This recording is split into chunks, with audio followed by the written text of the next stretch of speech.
was arrested by ICE in 2025 and sent to Louisiana, but released after 3 months when a judge ruled his detention was unconstitutional. The suit alleges leaders at the Heritage Foundation, Canary Mission, Batar, U.S., and others coordinated efforts to dox, jail, and deport Palestinian supporters. You tried to make me a warning, and instead you made me a plaintiff. Khalil and his attorneys were joined at a rally in New York by celebrity supporters like Cynthia Nixon. I'm Jennifer King. And I'm Marcela Sanchez, AP News. This is 8:20 a.m. WCPT Willow Springs and streaming worldwide at WCPT820.com. We are Chicago's progressive talk, where facts matter. Now, your WCPT 820 weather update. From the Weatherology Weather Center, I'm meteorologist Michael Caro. For today, mostly sunny skies on the hot side with highs up to 96. We'll have afternoon heat index values in the lower 100s. For tonight, partly cloudy skies, lows in the mid-70s. Areas of smoke and haze on your Thursday, a slight chance for an afternoon storm with highs up to 95. Scattered showers and storms Friday, highs in the lower 90s. And that's your latest Chicago weather update. Right now, 77. Hey Progressives, it's Richard Chu, host of Chu's Views weekdays 6 to 8 a.m. Central. We're all anxious for the 2026 midterm election to arrive so we can restore some sanity and much needed oversight to our government. In fact, it's the most important midterm election in American history, and Chu's Views will be in the thick of it, bringing you candidate interviews on a regular basis. I'll be talking to Democratic Party hopefuls running for House and Senate at the federal and state level, as well as candidates for governor and other state and local offices. I am in love with our ability to fight for our rights, to fight for our future, to fight for our freedoms, to fight as our ancestors fought. It's just our moment. This is just our time to stand up and to speak up. We can't give up on this. If you miss any of the interviews live, you'll be able to find them all on WCPT's Candidate Interviews page at heartlandsignal.com/candidates. That's Choose Views weekdays from 6 to 8 a.m. on WCPT, Chicago's progressive talk for 20 years. Hey Google, play WCPT. Streaming Chicago's progressive talk from TuneIn. Welcome to Choose Views with Richard Chu. Get ready to dive into a world of insightful conversations and thought-provoking discussions. As progressives, our job is to have an all-inclusive, full-on assault with all of our players. A show that focuses on moving our political, social, economic, gender, and cultural conversation forward. And all of our players means all of our players. It's Choose Views. And now, here's your host, Richard Chu. Good Wednesday morning, political fighters, and welcome to the July 15th, 2026 edition of Choose Views. 773-763-9278 is the number. Find my show on Facebook Live, TuneIn Radio, and YouTube. And, of course, email me at richard@WCPTAM820.com. Follow me on all the socials under Choose Views. Catch all of our shows by subscribing to our WCPT podcast on Apple Podcasts, Spotify, Amazon, and iHeartRadio. There you can get Choose Views featured interviews. Joan Esposito, live, local, and progressive. Driving It Home with Patty Vasquez. It's The Democracy Stupid with Edwin Eisendrath. Out Chicago, and our other shows and interviews. Also in the evenings, The Politics Bar, Matt McNeil Show, and The Gailey Show. And by all means, our great, great folks at heartlandsignal.com. A couple of quick things that are happening there. U.S. Representative Gwen Moore of Democrat of Wisconsin says ICE is working without consent in the Wisconsin government. The government is about the consent of the governed, and we are withdrawing our consent. So there are a number of great articles that are there that you guys want to check out, and make sure you're making your way over. Share, like, and share, as we always say. Let me make sure the phone is off so we don't have all that background noise. You got enough noise going on in the studio with me ruffling papers. Oh, there you go.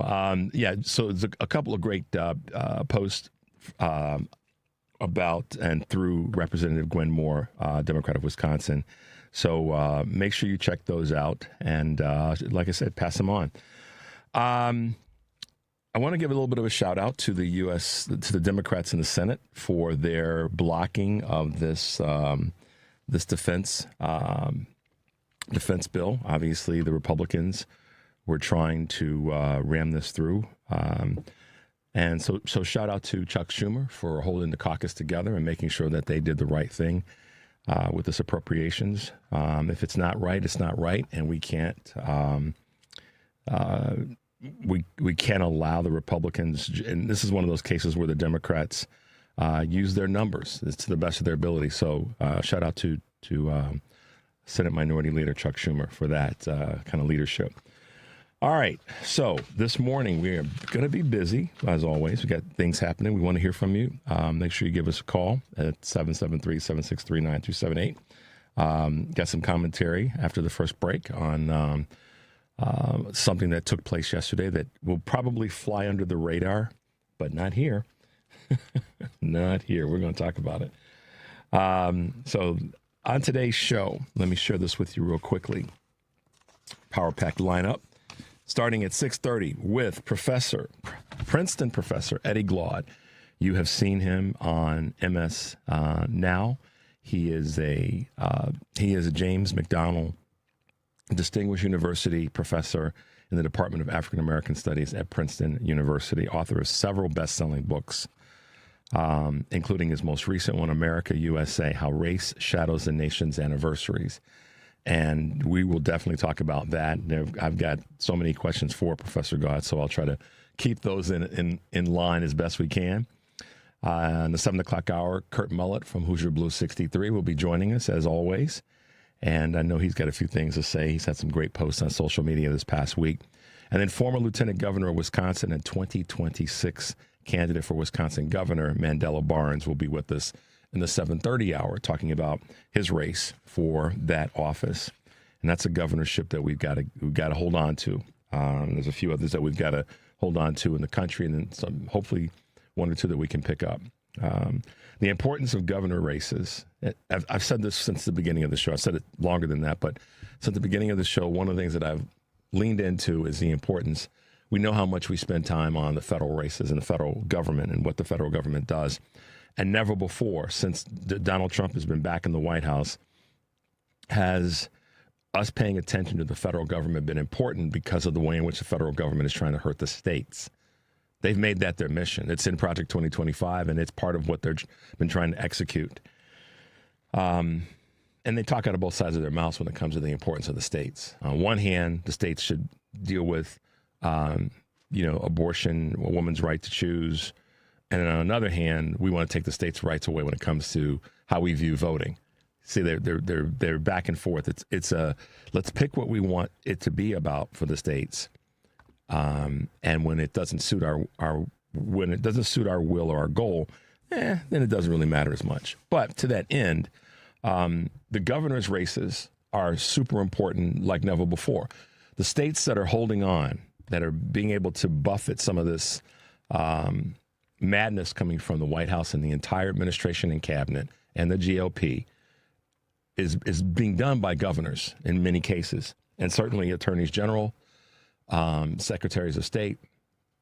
And so with someone like Mandela Barnes running for Wisconsin state governor, we need that type of person, that type of leadership in place so that Republicans don't try to do what they've done. I mean, and this is also where it's important when we talk about state legislatures. You know, the Wisconsin state legislature's goal has been to take the teeth out of what the governor can do in that state. So winning back state house offices is as important as ever before, because what the Republicans want to do is just make themselves or put themselves in a position to block whatever a Democratic governor does. They've had some success at it in Wisconsin. They're going to try it in Minnesota, and they are certainly going to try it in Michigan, which is why we had candidates on from Michigan to talk about what's going on there, and we're going to do our best in every other state that we can. So if I say all that to come to one quick point. If there is a state official, a governor, a lieutenant governor, an AG, a secretary of state, or a state legislators that are running, I don't care if it's in Oregon, I don't care if it's in Alabama, if it's in Texas, wherever in the country that's running, and you listen to this show or you follow this show in any capacity, and you want us to talk to that person, send me an email at Richard at WCPT820.com, and we will reach out to that person to get them on the show.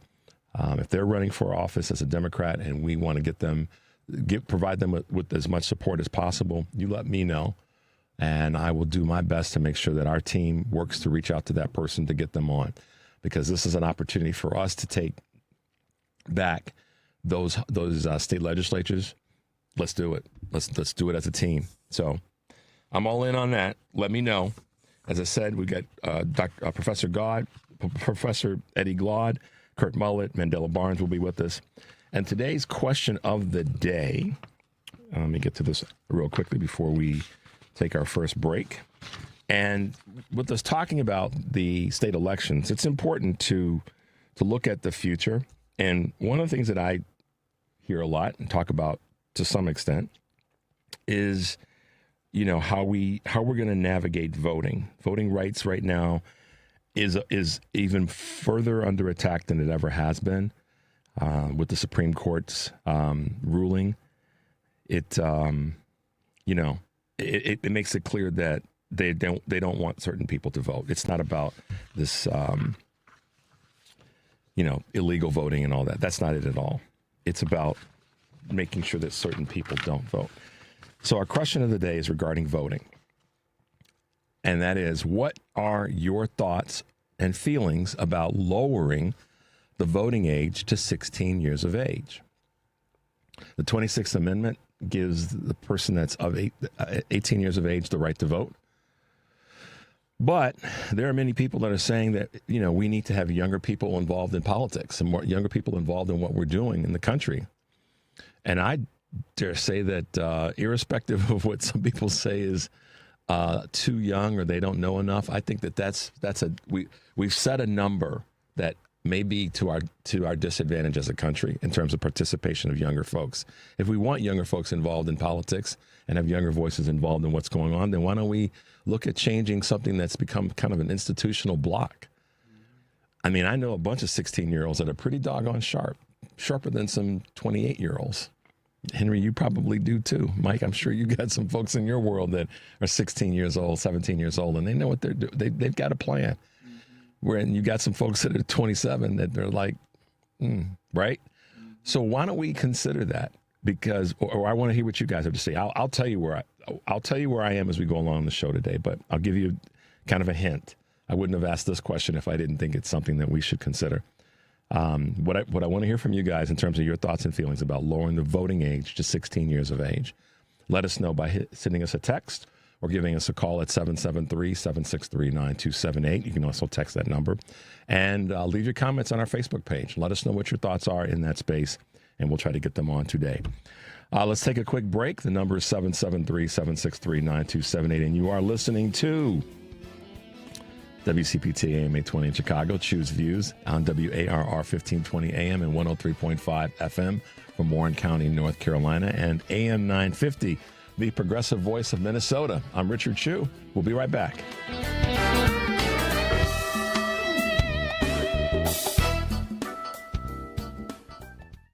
One in 4 Americans have a disability. I'm one of them. I'm also a working mom who cares deeply about making sure every child with a disability thrives by getting their access needs met. We've got a trusted ally by our side. Easter Seals provides children and families the foundation for lifelong success through early learning programs, skills training, and prep for college and career. That's my Easter Seals. Make it yours.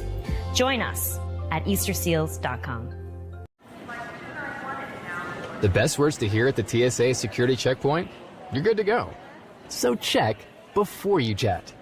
Avoid delays at TSA security checkpoints by making sure you have an acceptable form of ID. That means a real ID, passport, or other acceptable forms of identification. Visit tsa.gov/ID to check the full list of acceptable IDs. Avoid travel delays by checking ID requirements, and you're good to go. Hey Google, play WCPT. Streaming Chicago's progressive talk from TuneIn.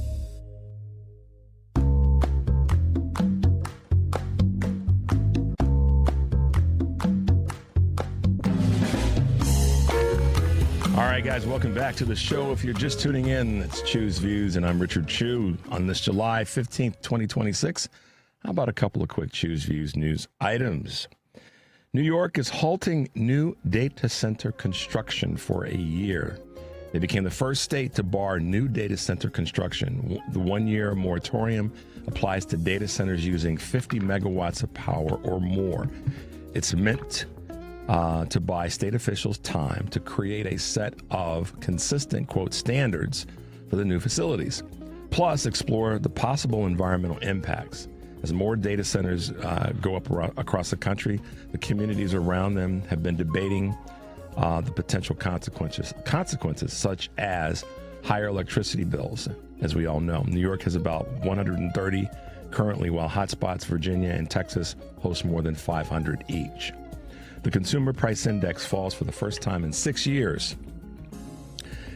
Prices notched their biggest monthly drop in more than 6 years last month, according to the Bureau of Labor Statistics release of data yesterday. It slid 0.4% in June after rising about the same amount a month earlier. On a yearly basis, prices rose about 3.5%. That's less than the 3.8% analysts had expected. Energy prices fell for the first time since the conflict in Iran began in late February. The 5.7% drop proved to be the largest contributor to the monthly all items decrease, according to the Bureau of Labor Statistics. That's going to change next month because of how we're back at it again. The Fed's Kevin Warsh reiterated the central bank's commitment to controlling inflation during the congressional testimony yesterday, maintaining the agency has no tolerance for it. His comments come on the heels of a June decline in consumer prices, as we just said. While expressing optimism about the economy, Warsh noted the AI boom poses potential challenges. He also declined to provide his take on where rates are headed in the near term. The World Cup travel ticks back up ahead again with the semifinals having taken place. FIFA's Dream World Cup semifinals, featuring the consensus 4 best teams in the world, have turned out to be a boon for the host cities Dallas and Atlanta, according to CNBC. Big spenders who had held off on booking until they were certain that their teams had made it through are now reserving their last-minute flights for now the finals that are going to be upon us. The finals are July 19th in New Jersey.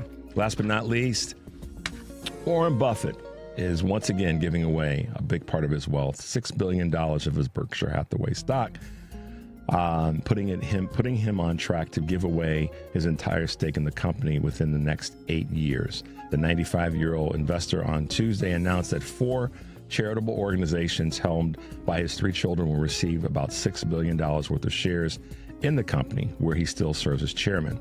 The Gates Foundation, which for 2 decades was the largest recipient of Buffett's Berkshire stock, is no longer a donee. So there you go, guys. A couple of quick Chew's Views news items on this Wednesday, July 15th, 2026. Okay. Today on Live, Local, and Progressive, Joan Esposito will be talking to David Hochberg, Vice President of Lending for Team Hochberg, Spencer Critchley, author of Patriots of Two Nations. That's Live, Local, and Progressive, weekdays 2 to 5 here on WCPT, AM, and, of course, the HeartlandSignal.com website and tune in. Driving it home tonight, Patty will be joined by guest co-host Ken Mejia Beal, and their guests are Heartland Signal Executive Director Rodney Gibbs, Zach Breckman, 2026 Democratic candidate for Kendall County Clerk and Recorder, Ellie Krug, transgender activist, lawyer, and host of The Illegal Trans Woman on KTNF in Minnesota. Todd Northcutt, Vice President of Public Relations for the Peoria Pride Parade that's taking place this weekend. Driving it home with Patty Vasquez, weekdays 5 to 7 here on WCPT, the Heartland Signal website, TuneIn, YouTube, and Facebook. Tomorrow on Chew's Views, we'll be joined by Peggy Flanagan, Lieutenant Governor of Minnesota and candidate for U.S. Senate in Minnesota, Alexandra Natapoff, who is one of the Harvard law professors and authors of the brand new book, America Unfinished, 250 Years of Law and Governance. Qasim Rashid will also be joining us, author and activist and human rights lawyer and host of and creator of Let's Address This on Substack. So there you go. That's what's happening. We'll keep you posted. We'll give you another quick reminder as we go through the show today. All right. When I said earlier there was a thing that the folks that might want to keep this under the radar for certain reasons are going to try to keep it under the radar. But I'll speak to it in the broader sense, and then it'll tie in a little bit to when we talk with Professor Eddie Glaude. What is it? Okay. E. Jean Carroll collected her $5.6 million from sexual predator Donald Trump. And we can use those words now because that the determination by the judge is that he did, based on the ruling, commit and was liable for sexual assault. Okay. She still owed $83.3 million for the defamation suit against Trump. But I didn't want it to fly under the radar because a lot of the folks in the MAGA world they process that everything that Donald does is correct and right and honorable, and he should receive no criticism. But a judge said, based on a jury of his peers, that Donald Trump was guilty of sexual assault. He was found liable for sexual assault. And a judge made it clear that the money, the court ordered Donald to pay. He stalled and stalled. The money was put in escrow. And she's actually going to get Henry $5.6 million. The award was originally $5 million. She's getting that additional $600,000 because of the interest that accumulated due to the fact that Donald stalled and didn't want to pay. Okay. So the reason I want to talk about this for a little bit is, guys, keep your hands off the ladies. I've said this before. If you don't have a welcome invitation, and guys, keep your hands off of guys too. If you don't have a welcome invitation, it's for me. Stay away. Let's be right about that. But I also want to talk about this in the context of, there were people. This was something that there were some political lines drawn where people were saying it was an old case and. How could we go back this far? And what, the standard stuff that comes from the people that defend sexual assaulters. And as why didn't the person say something earlier? Who do we know to verify this, et cetera, et cetera? But a jury of peers, as the phrase goes, of one's peers, said, no, the evidence backs it up. And I would say equally important, it showed us that this was a person that that some people gave too much favor to. And that's an easy way for me to say this, or a light way for me to say this. But in fact, guys, in the second election of Donald Trump, we sometimes, because we get so caught up in all the things that we are running toward and trying to solve, I won't say we forget, but it gets put on the back burner, that a certain number of people decided that it was okay to elect a person that, even though they met the presidential qualifications, which are limited, must be 35 years of age, must be a natural-born citizen, and have lived in the U.S. for at least 14 years.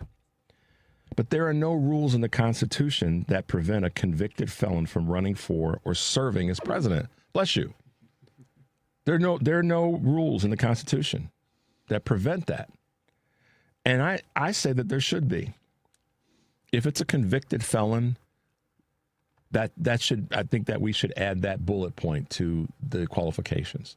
You cannot be a convicted felon. And Donald Trump had this. This is the part that America just sort of is kind of lost sight of, with all the things that are going on with the war and tariffs and all the other crazy things that have happened since he was back in office a year and a half ago. That 78 million people said it was okay to allow for a convicted felon, 34-time adjudicated, and then a twice adjudicated rapist, which now he is found liable for sexual assault. That the country sat back, 78 million people, and however many people that didn't vote because they didn't believe that they could, they didn't have the strength to stand up and say, I have to block this guy from getting in office. That's how I look at it now. A convicted felon. So what's the fix? The practical fix is for people to stop lying to themselves. The evidence was there. The information was there. We know what we know. We saw what we saw. We read what we read, and we watched what we watched. Donald Trump was a 34-time convicted felon, And people decided to vote for him again to put him back in the White House. And at that time, a twice adjudicated rapist with regard to E. Jean Carroll. And 78 million people who voted, and all the ones that sat on the sidelines, could not see enough in themselves to say, maybe this isn't a good choice. So I wonder how many of those people are actually struggling and going through some stuff right now because of the tariffs and the big ugly bill and healthcare subsidies and now this war in Iran, and who knows what's next before the midterms, let alone. How many people, Henry, who sat back and didn't vote might have their right to vote taken away from them before the midterms for some crazy reason? Okay? So I say this oftentimes. We can blame Trump. We can be upset, and we have to be. Hold all the Republicans to account. And I know there's some people that are going to probably light me up on social media that say I'm blaming the voters. Well, if you set your behind at home, then I get to blame you. Or I get to at least take blame out of it. I get to ask you why not. You know, at least I get to ask that. We all get to ask that question. Why didn't you vote? Knowing what you know. You could have helped block this dude from getting back in again. And now, without opinion but data, has made the country hotter and more expensive. He uses the country's hot right now. Yeah, it's hot. It's hot out of stress, not out of, our beauty and our joy and our, celebrating 250 years. So, guys, I'm a little preachy about this because I did not want that this verdict to go and this payout to Eugene Carroll to go, by lightly. She got paid and she should have, and she deserves more based on what the evidence has shown. And hopefully our court systems will allow that to happen. But let's stop electing unqualified people who have been convicted of many crimes, and one of them being this. Let's take a quick break, guys. You're listening to Choose Views on WCPT AM 820 in Chicago, WARR 1520 AM and 103.5 FM from Warren County, North Carolina, and AM 950, the progressive voice of Minnesota. I'm Richard Chu. When we come back, we'll be talking with Professor Eddie Glaude. We'll be right back.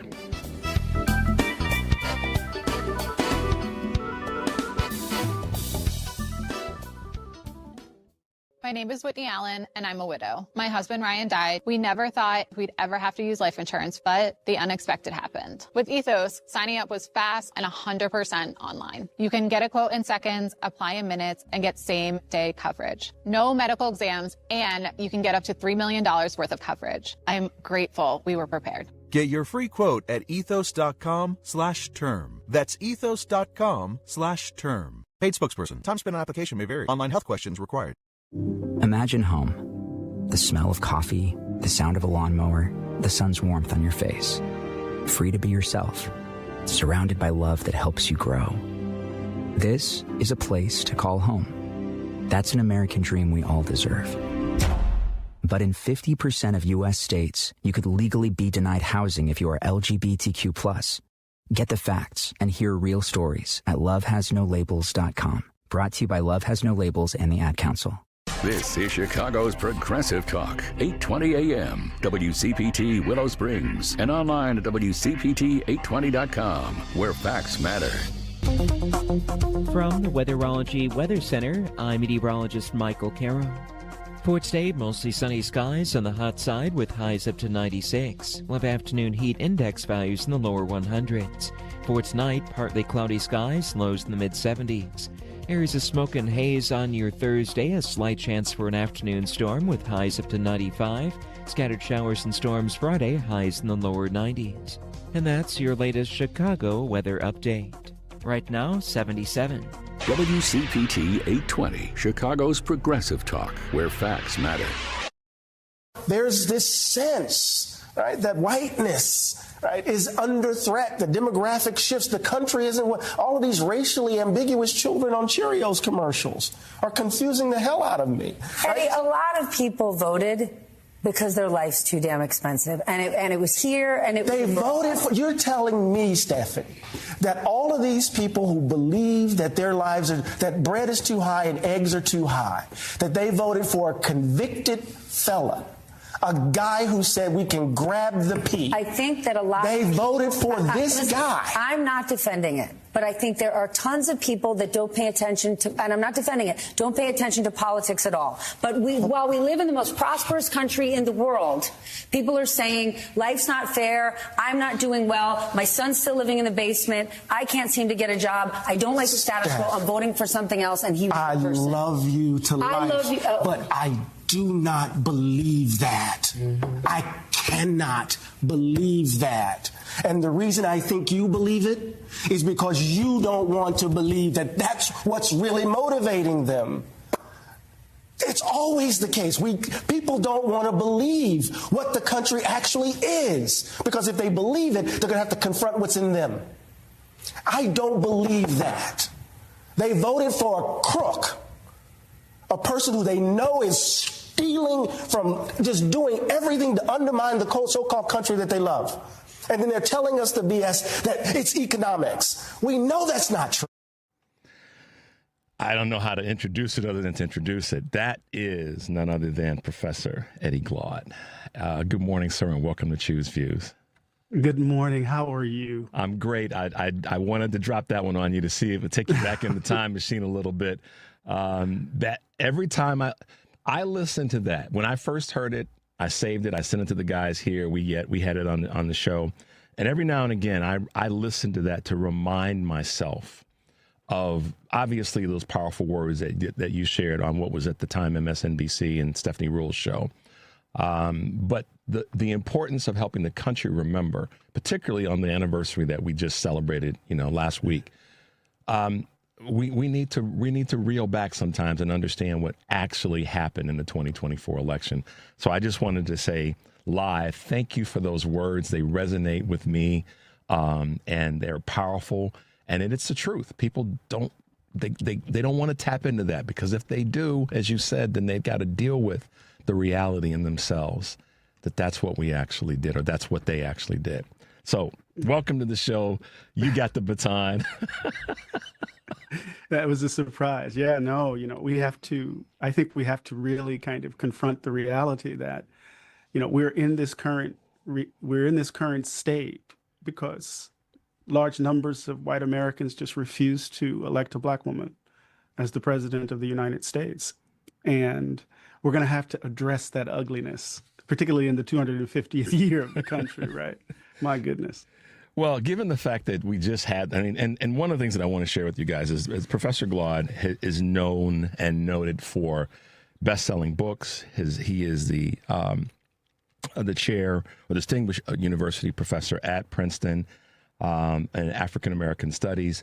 But also, one of the things that I think is one of his superpowers is common sense. As educated as he is, with multiple degrees, Morehouse man, Princeton, Temple, he hits a lot of this with just common sense. Like, the light is red, don't go through the intersection kind of common sense stuff. So, Professor Glaude, talk to us a little bit about that in you, but also in where we are as a country. We've got 250 years behind us, if we want to look at it that way. But we keep stepping on our foot when it comes to progress. And I say it in my way. You say it sometimes a little bit more blatantly. It starts with racism, no matter how much the country wants to get away from it. It just does. And I put together a list. I'll let you respond to that. Then I'm going to share a list of things that are not in place because of racism. But talk to us about history and where you see us not using common sense. Well, I think at the heart of the American project, as I write in America, U.S.A., is that the double consciousness that Du Bois attributed to us, that we see ourselves through the eyes of those who despise us. It's actually a consequence of the double consciousness of the nation, that America suffers from a kind of divided soul, that it imagines itself at once as a beacon of freedom and as a white republic. And you can't hold those two things together without contradiction, without depositing a kind of madness at the heart of the country. And this is from the very beginning.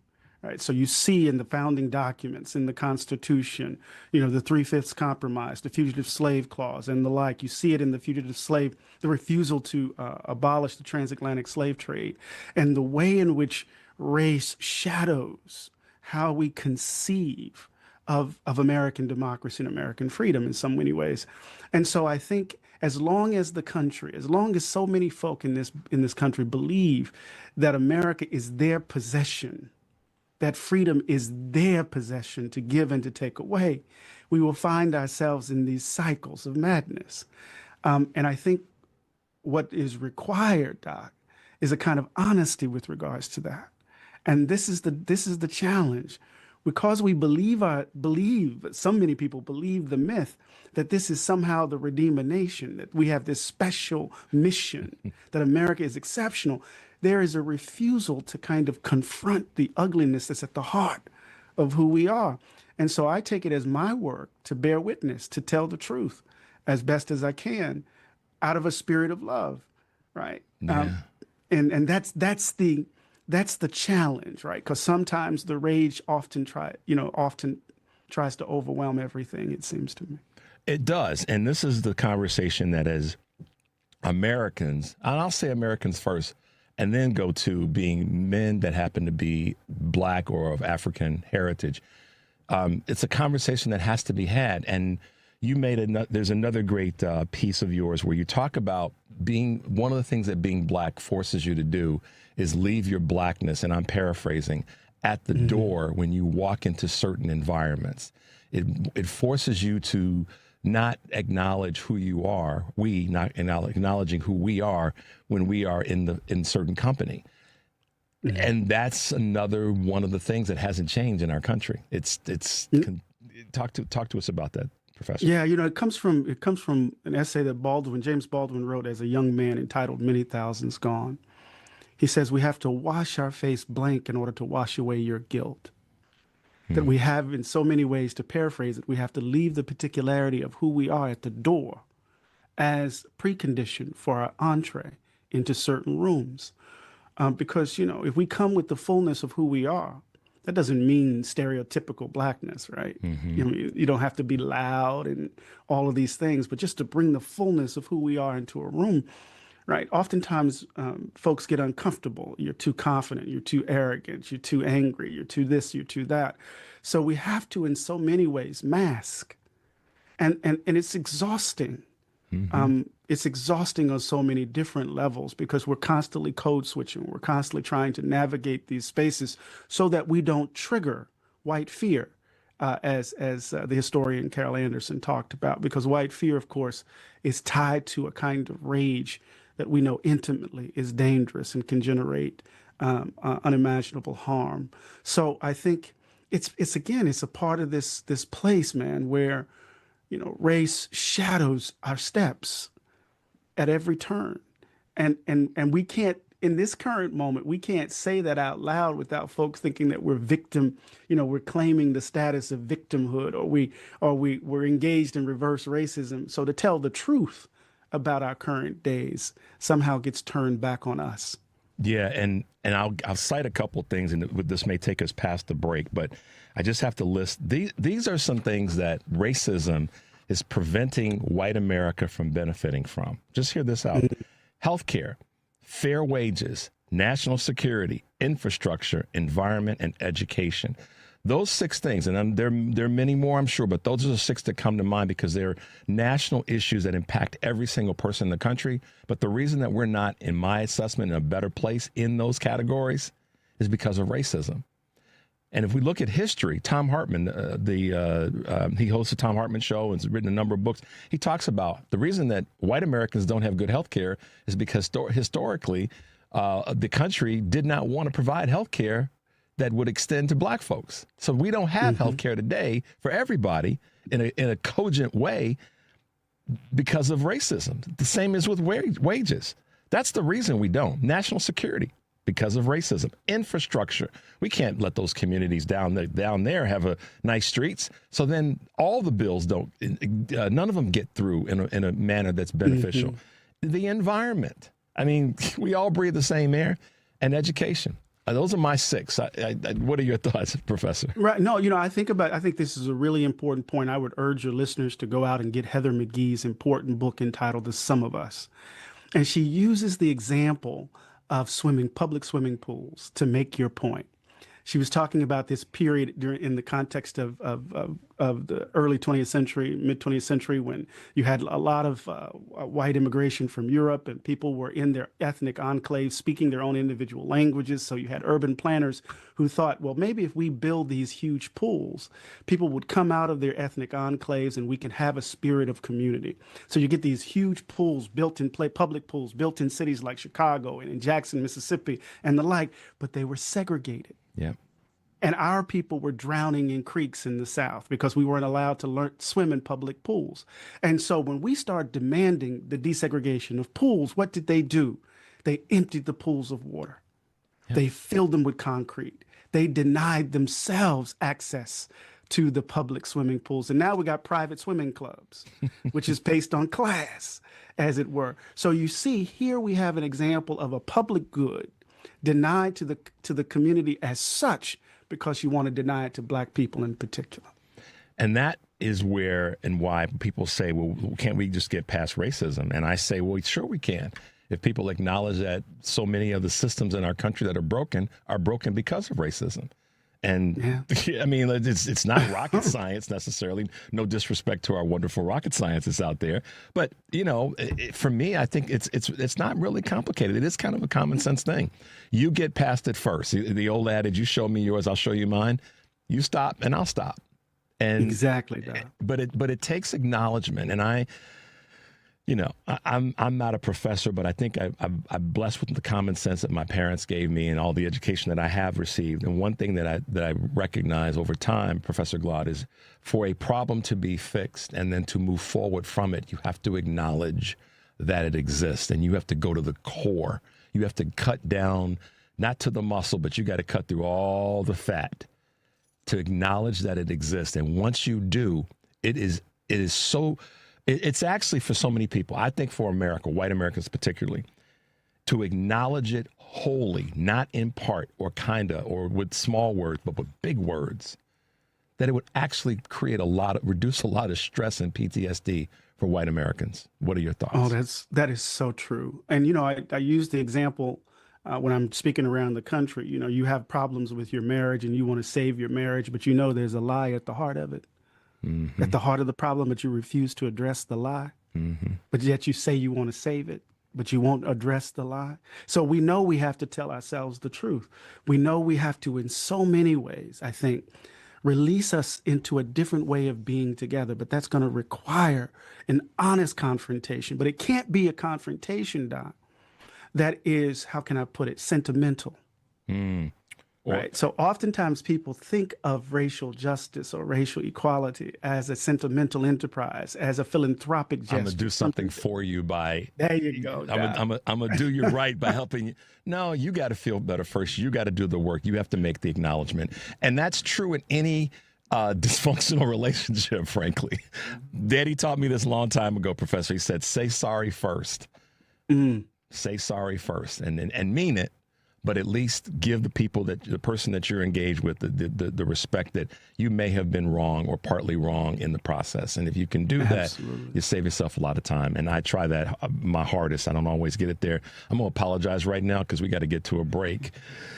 Oh, Lord, I knew this was going to be good. I knew I could talk to this man every single day. Professor Eddie Glaude is with us. You're listening to Choose Views on WCPT, AM 820 in Chicago, and WARR 1520 AM and 103.5 FM from Warren County, North Carolina, as well as our good friends at AM 950, the progressive voice of Minnesota. I'm Richard Chu, and we are talking with Professor Eddie Glaude. We'll be right back.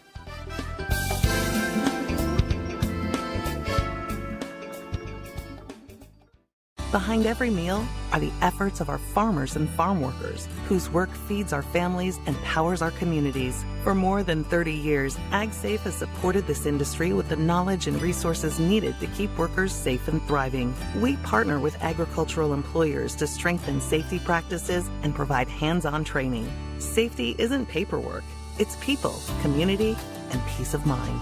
Learn more about our work at agsafe.org. Sponsored by agsafe.org. How do you know your home? At Habitat for Humanity, we believe it's when you find peace, stability, and safety. But 1 in 3 people on Earth woke up today without a good home. Not because of chance, but because of high costs and other very real barriers. A housing crisis this big needs all of us. So let's open the door to opportunity and build a tomorrow where home is possible for everyone.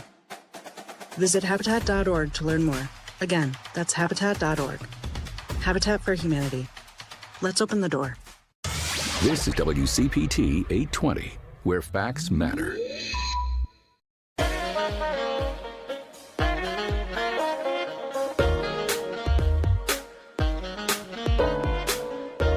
All right, guys, welcome back to Choose Views, 773-763-9278. I'm Richard Chu, if you're just tuning in.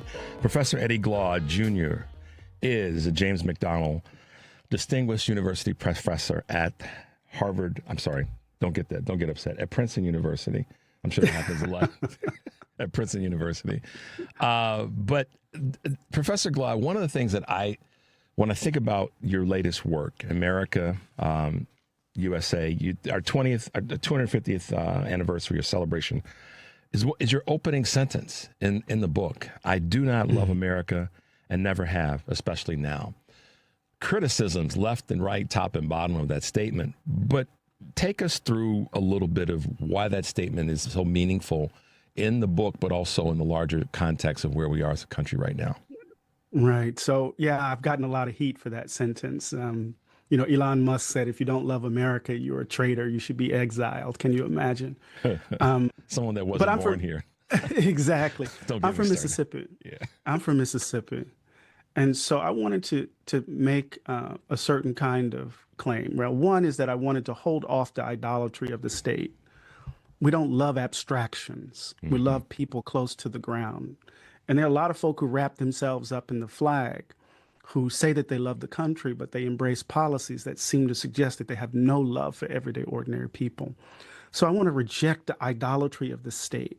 That's the first thing. The second thing I wanted to do is to turn my attention to people close to the ground, right? That we love folk right in front of us, communities, people. And then I wanted to talk about wound, right? And here I'm announcing also, Doc, that I'm beginning in a different place than James Baldwin. Baldwin says, I love my country. For that reason, I reserve the right to criticize it perpetually. Yep. Well, I don't begin there. I begin with wound. My dad was the second African-American hired at the post office in Pascagoula, Mississippi.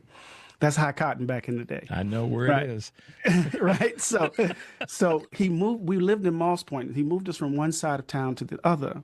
And as I was playing with my Tonka truck with my new white friend, because we were the third black family who moved into this neighborhood, his dad came out and said, stop playing with that N-word. And I grabbed my Tonka truck and I walked inside because America had just told me what it thought of me. And then my parents had to get to work to teach me how to survive that place. And so I wanted to foreground that, right? And not begin with kind of Pollyannish claims about fidelity or love to the country. I wanted to build on that notion. So what I was trying to do is to change the preposition to a conjunction. Instead of love of country, I wanted to think about love and country, right? Yeah. What does it mean to love as we work to build the country we want? Because if we don't do that, it's obvious by where we are, we keep repeating the same mistake. And that's kind of where I go back to what I was saying about getting to the core of what it is that's causing. Because actually, the liberation that comes from that is, and I hope everybody can take this on as best possible, the liberation that comes from getting to the core is so, you learn so much about yourself, about those around you, etc. And by doing that, you actually come out better, better in the sense that you feel a sense of I can do something about solving problems or this problem, and moving forward and bringing some people with you because you've gone into the cauldron. My sister used to tell me this. She told me this years ago, and she reminds me every now and again. My big sister would say, when you're in the valley, take off your glasses and look around and pay attention, because that's where all the good stuff is. All the things that have fallen into that hole, into that valley. There's so much to learn down there. And as you come out, pay attention, because those are the things that are going to strengthen you as you come out. I think our country is in the valley right now. The challenge is on a lot of levels. I mean, I'm a numbers guy and I'm all the rest, But we're in the valley in so many silos. But we're not acknowledging that because we have a president that says, hey, everything's great. We're hot. We're this, we're that. And people are buying into it because they haven't themselves gone into the valley. They haven't gone to the core to say, what is really wrong here? And if I do that, when I come out from that, I probably will be a little bit better off. What do you think? I think there's this toxic combination of greed, of selfishness, and hatred that is really choking the life out of the country. And, when we tell ourselves a story about the nation over its 250 years, we know that combination has been present from the beginning. America was a corporation before it was a country. And we know that the kind of unrelenting pursuit of profit has led to a disposition and orientation of extraction, of believing that people are disposable, of kind of divesting from the notion of the public good. We know that we're so selfish that, a million plus people are dead because of COVID. And we have yet to grieve properly, I believe. I think our politics is actually a reflection of the grief that has been unaddressed. But we were debating about wearing masks because we were so selfish that we weren't concerned about our fellows. And then you combine that with the idea that the reason why you're losing ground is because of Black people, because of immigrants, because of folk who are different from you, right? When you think about those three things, greed, selfishness, and hatred, it lets us know that the crisis we're facing as a country cuts beyond policy. It's a deep moral crisis, right? And unless we get at the heart of whether or not we can actually be the people, the kinds of people that democracies require, are we the people that democracies require, then we stand on the precipice of losing this fragile experiment, it seems to me, precisely because of greed, selfishness, and hatred. Without a doubt. So I want to ask you this question, and I sometimes I point fingers, but not in a way that's to be harmful. Again, go back to one of those parental lessons about you point one, you got three coming back at you. You've heard that. We're both our families are both from Mississippi, so it may have its origin may be somewhere in the pine trees of Mississippi. But that being said, Professor. 78 million folks decided that a 34-time convicted felon and all of his folk were the right choice. And they couldn't vote for a Black Asian woman to lead this country. And so here we are. But I have to ask a question from the perspective of, where we go and how we go forward. Is there a way forward? That's not meant to be a rhetorical question or one without a need for an answer, but is there a way forward? And what do you think are some of the basic things that you can leave our audience with to start doing right now? Well, I think, one of the things I should say, just because you run your mouth for a living doesn't mean you have the answers. Mm-hmm. I'm struggling in this mess just like everybody else. Me too. And, I think part of what we've been saying this morning is that, we have to be honest. We have to tell ourselves the truth. We have to begin to think of policies, right? Embrace policies that will address the fundamental contradictions in this country. We know that oligarchs have seized control of government.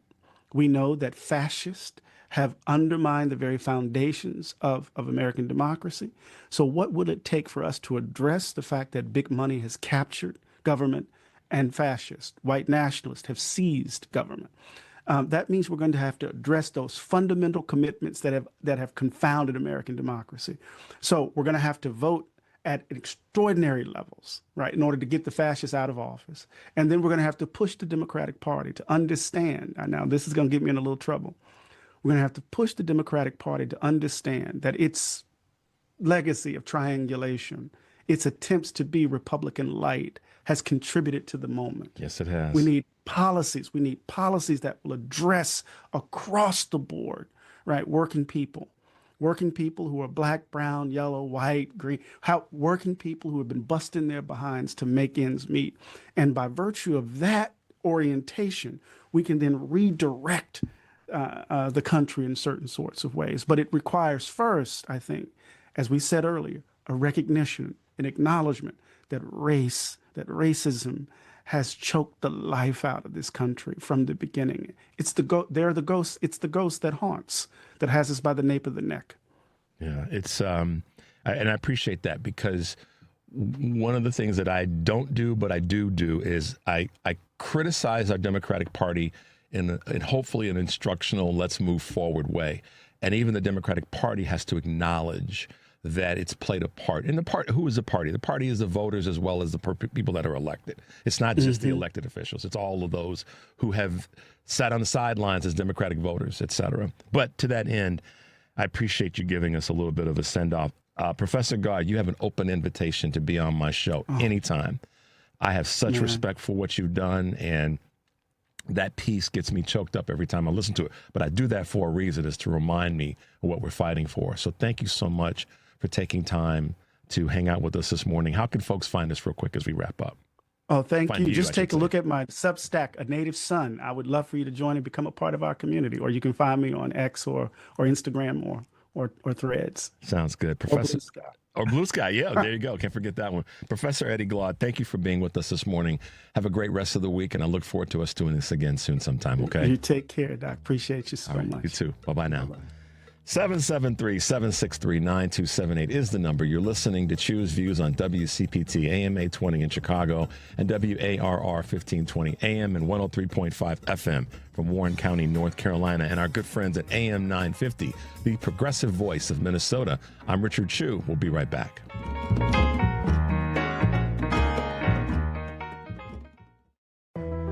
Many of our U.S. veterans and service members face challenges: mental health struggles, housing obstacles, employment, food insecurity, and social isolation, to name just a few.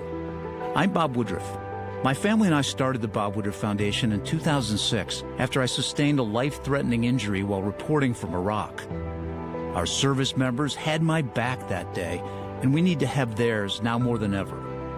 At the Bob Woodruff Foundation, we raise awareness about the tough challenges veterans and military families face and invest in solutions to help support them in the next chapter of their lives. And with one solution comes the next. We solve a housing situation, we increase employment opportunities. We solve employment problems, we address food insecurity. We solve food insecurity, we impact physical and mental health issues. Learn more about our work at bobwoodrufffoundation.org/success. Amazon Business. Discover smart business buying, where unmatched selection meets AI-driven tools to simplify complex processes, so you can focus on what matters most. Learn more at amazonbusiness.com. AP News, I'm Marcela Sanchez. Trump administration officials have ordered immigration and customs enforcement officers to suspend most vehicle stops. That's according to people familiar with the decision. The policy still allows room for exceptions when officers are executing a criminal warrant or working with partner agencies. The change comes after an ICE officer shot and killed a Colombian man in Maine on Monday, and a week after one officer killed a Mexican national in Houston. Meanwhile, in Florida yesterday, another death was reported during an encounter with immigration agents. The AP's Jennifer King has more. Authorities say a man running from federal officers in Northeast Florida was struck and killed early Tuesday morning by a tractor trailer.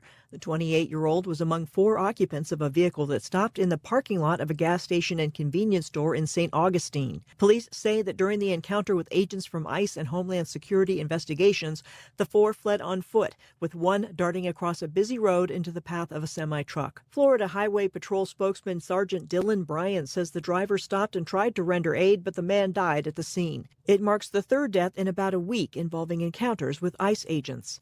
I'm Jennifer King. The U.S. has reimposed a naval blockade on Iran and intensified its airstrike campaign in retaliation for Tehran's attacks on ships trying to pass through the Strait of Hormuz. The U.S. strikes hit an Iranian army barracks. Iranian officials say at least 7 troops were killed and more than 250 people across the country were injured. A bipartisan panel has found billionaire Elon Musk likely broke Wisconsin law when he promised to hand out $1 million checks to voters in the 2025 state Supreme Court election. This is AP News. Former President Joe Biden talked about his decision to not run for re-election, among other topics, in a new memoir. The AP's Julie Walker reports the book is called Promise Me America. Biden released a video to accompany his announcement. It's about the challenge we faced as a nation, about the decisions I made, and why I made them. Leading the country through COVID, rebuilding our economy, and restoring our democracy after the attack on January 6th. Ending our nation's longest war in Afghanistan, strengthening NATO, and supporting Ukraine. It's about why I chose to run for re-election and why I chose to step aside. Promise Me America will be released November 17th. Donna Warder, Washington. And I'm Marcela Sanchez. This is 820 AM, WCPT Willow Springs, and streaming worldwide at WCPT820.com. We are Chicago's progressive talk, where facts matter. Now, your WCPT 820 weather update. From the Weatherology Weather Center, I'm meteorologist Michael Caro. For today, mostly sunny skies on the hot side with highs up to 96. We'll have afternoon heat index values in the lower 100s. For tonight, partly cloudy skies, lows in the mid-70s. Areas of smoke and haze on your Thursday, a slight chance for an afternoon storm with highs up to 95. Scattered showers and storms Friday, highs in the lower 90s. And that's your latest Chicago weather update. Right now it's 79. Stephanie Miller here. I am shooting the proverbial poop with guess who? The tummy whisperer. Yep, Renee Barish of Digestive Health Solutions. Renee, there's lots of confusion about food and diet these days. What brings people to you, and how do you help them sort it out? Great question. People come to me with a garden variety of digestive issues, including bloating, constipation, diarrhea, and heartburn. But the fun doesn't stop there. So many people bypass these symptoms and exhibit skin conditions, low energy, and poor sleep. Okay, then what? Well, I provide expert navigation with diet as well as sensitive testing for your digestion and microbiome. These tests provide clear data about what's happening in your body. And now with this info, I create a go-forward plan to help you feel better. That's great. Thanks. Thank you, Mama. You can talk to Renee at 847-207-2034 or visit thetummywhisperer.com. That's 847-207-2034. Just ask for Renee. 847-207-2034. You're listening to WCPT 820, because facts matter.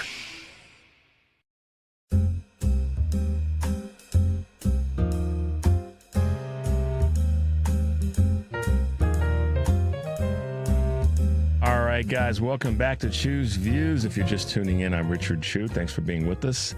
Today on Live, Local, and Progressive, Joan Esposito will be talking to David Hochberg, as I said earlier, Spencer Critchley, and then tonight on Driving It Home, Patty Vasquez will be joined by her co-host, Ken Mejia-Beal, and they'll be talking to Executive Director of Heartland Signal, Rodney Gibbs, Zach Brockman, Ellie Krug, Todd Northcutt, I should say. That's Patty Vasquez, weekdays 5 to 7 here on WCPT. But right now,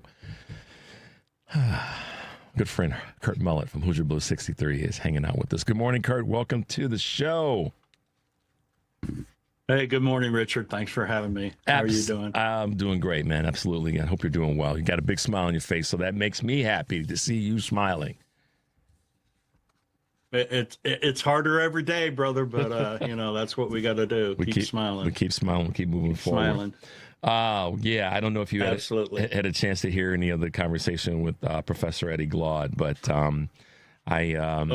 there's so much to talk to him about. Everything from the 2016 election to the 2020 election and the 2024 election, and statements that he made during those times and so forth. But at the end of the day, the fight that he puts forward is something that I will lean into every single day, because he's out there fighting where a lot of people are sitting behind their keyboards and yapping away.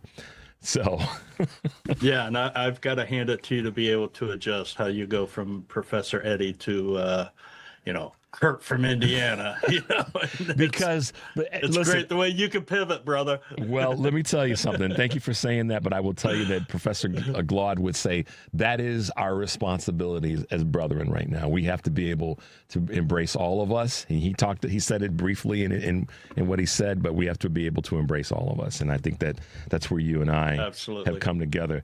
Hey, man, let's talk about something. The topics of the day, the elephants in the room, all those fancy dancy phrases, but good Lord, we got to do what we got to do, man, to get Dr. It's crazy. We got to get Dr. Annie Andrews elected down in South Carolina. We just do. I mean, you and I are going to catch different criticisms from different people about how we handle what we say about Lindsey Graham.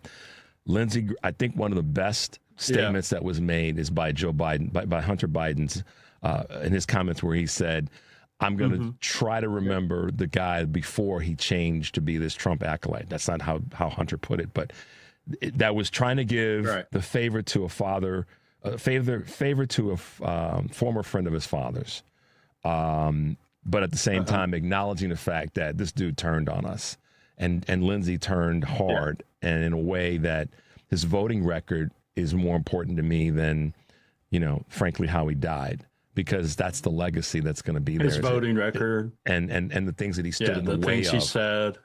Yeah. Go for it, man. Sorry, I didn't mean to step on you like that. Against. No, I didn't mean to interrupt you, but just his voting record, the things he stood for, and how he completely did. But they all have. So that's the thing we have to keep in mind.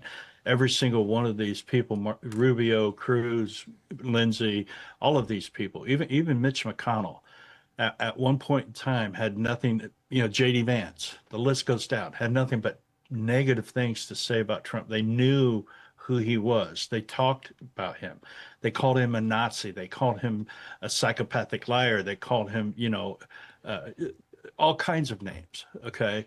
And once they saw that he was going to be the face of the party, they completely did a 180 and are staying there and will be with him until they, no longer are on this earth. So, I made a post. I wasn't negative about, I shared my feelings and was attacked immensely. So what I decided to do is I went and found Trump's tweet on when Robert Mueller died, and I crossed out Robert Mueller's name and I put Lindsey Graham above it.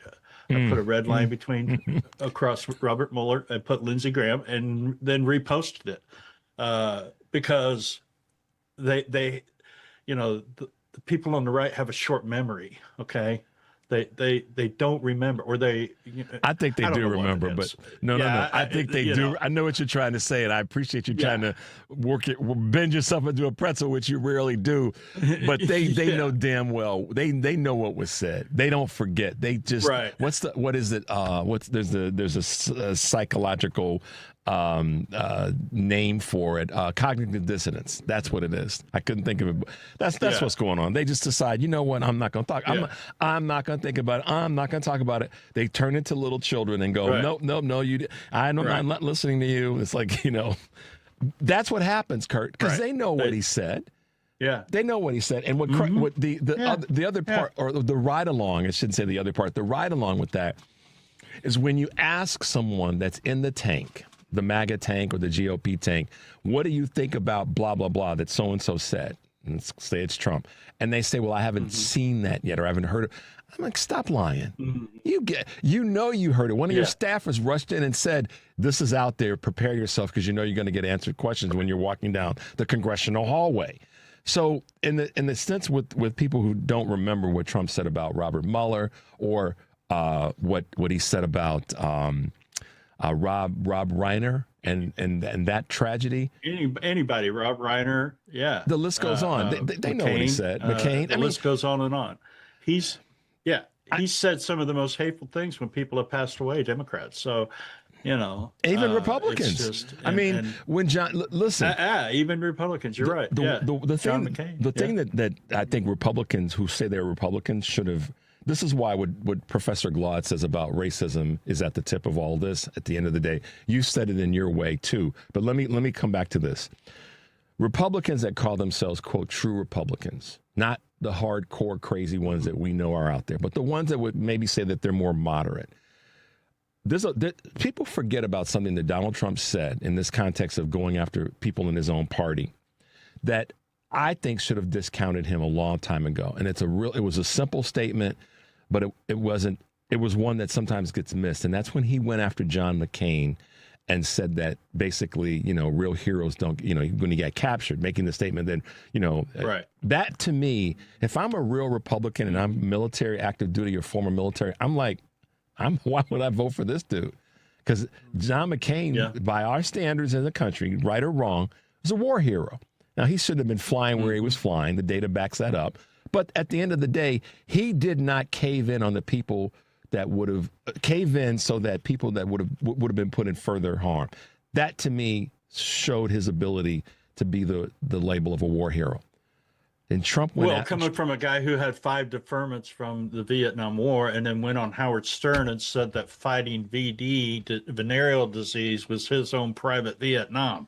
I mean, this guy, he has been the worst advocate for veterans in the military in our country, and I don't care what anybody says. They can throw it whatever they want to. This guy has done more harm to veterans in this country, and yet on January 6th, they lined up to go to battle for him, because there was a lot of veterans there. So that's true. They still are to this day. That's sometimes the heartbreaking part about January 6th is who was actually there, not so much that it happened, but who was actually there. So we shift from one Republican that's passed away, and we got to win that seat. We got to get Dr. Annie Andrews in. We need to disband ourselves from the purity test of whatever.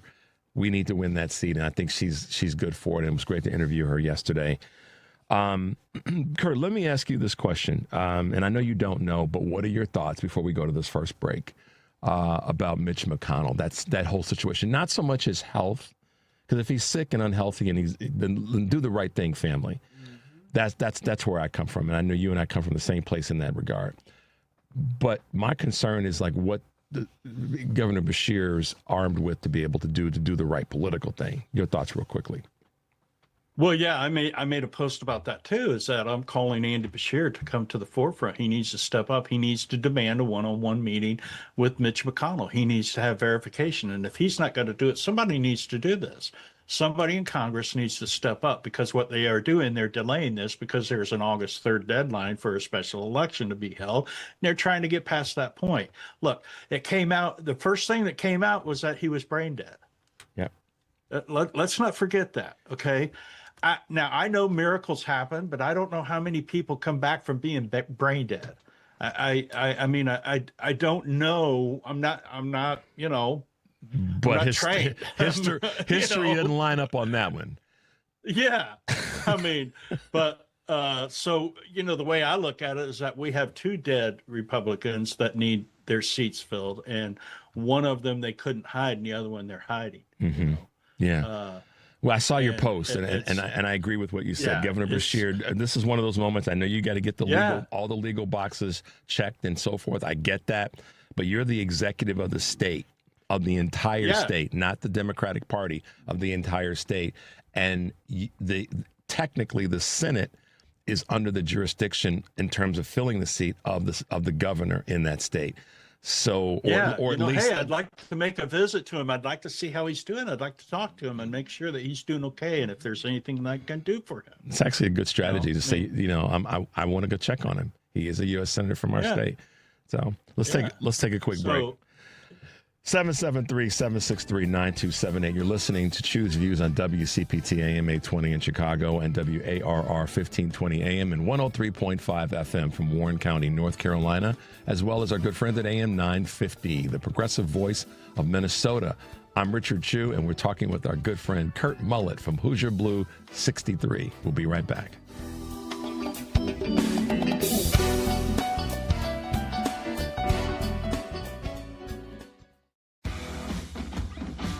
When you've got real work to do, Metal Supermarkets will help you get it done fast. With a huge variety of metals in stock, we can help no matter what job comes your way, and we cut to size, Because just like taxes and BS, we think metal is better when cut. Metal Supermarkets, the convenience stores for metal. Find a store or shop online at metalsupermarkets.com. Latinos have been here always, before, during, and after the founding of the United States.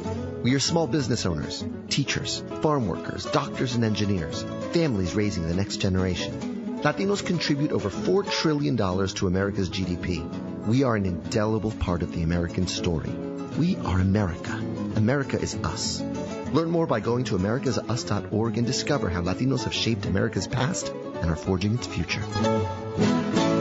Alexa, play WCPT. WCPT from TuneIn.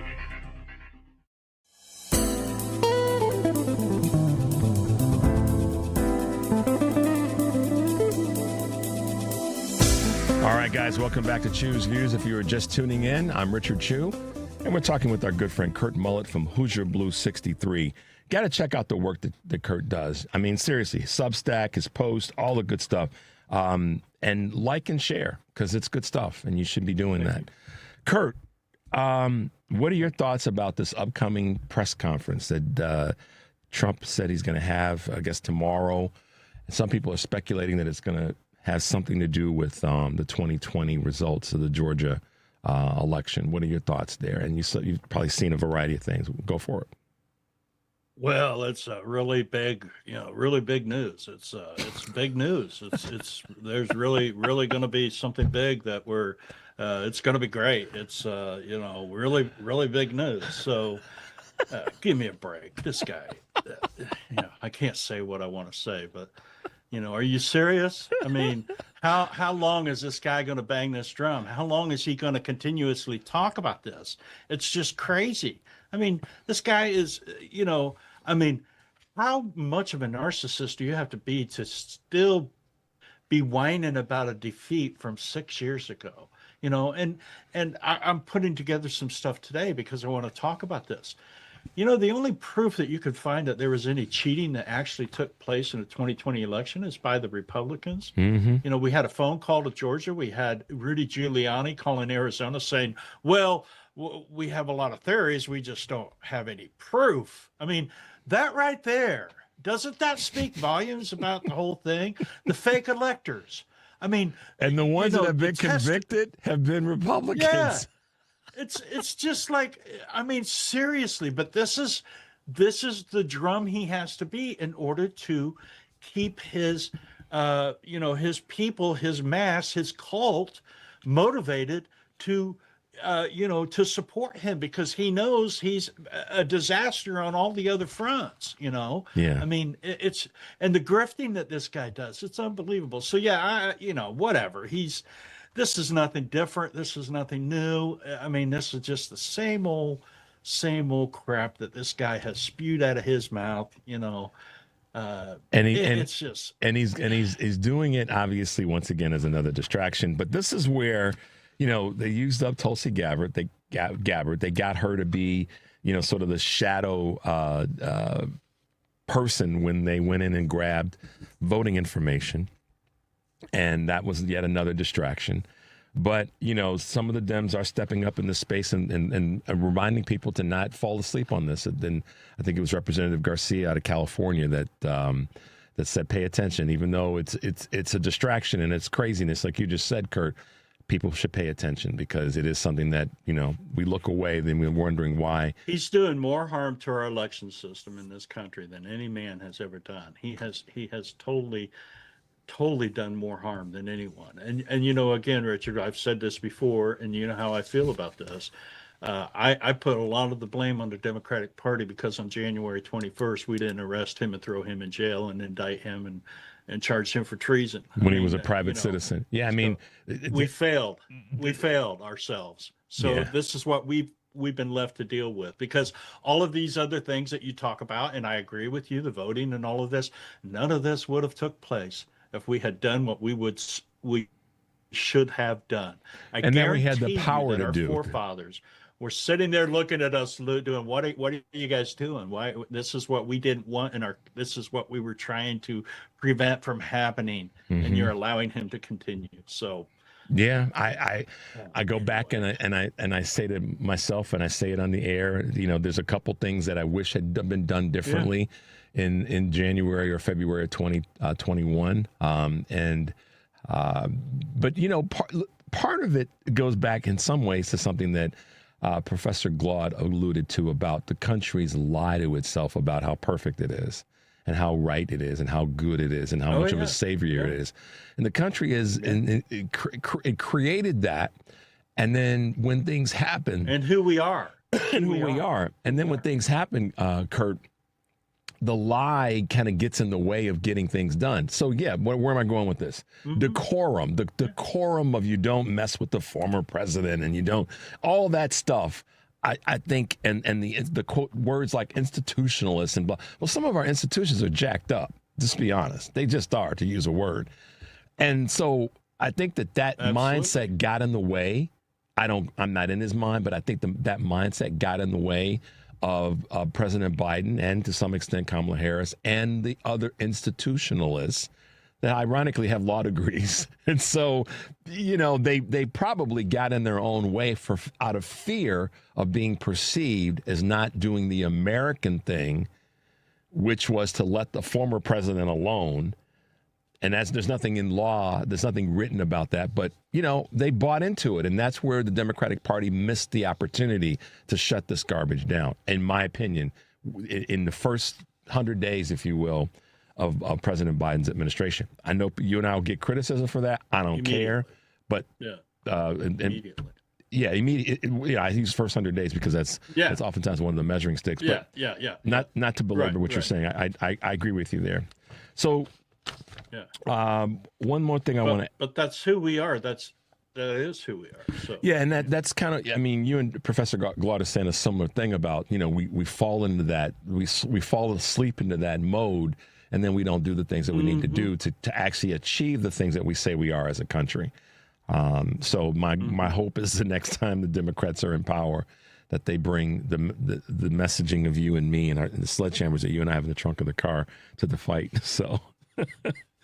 Kurt, let me ask you this question about Maine, and I'm not talking about Plattner, but I'm talking about, obviously there were two in the past week.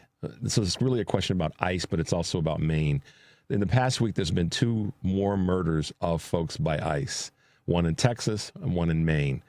And the one in Maine, I think, both of them are just disgusting and shameful. However, the one in Maine has some political implications as it relates to Susan Collins, because she checked the box yes for more funding and that $70 billion that went to ICE. And then you turn around and somebody in her own state gets killed by ICE. Give us your thoughts there. Oh, man. ICE is out of control. There are a bunch of thugs that are untrained.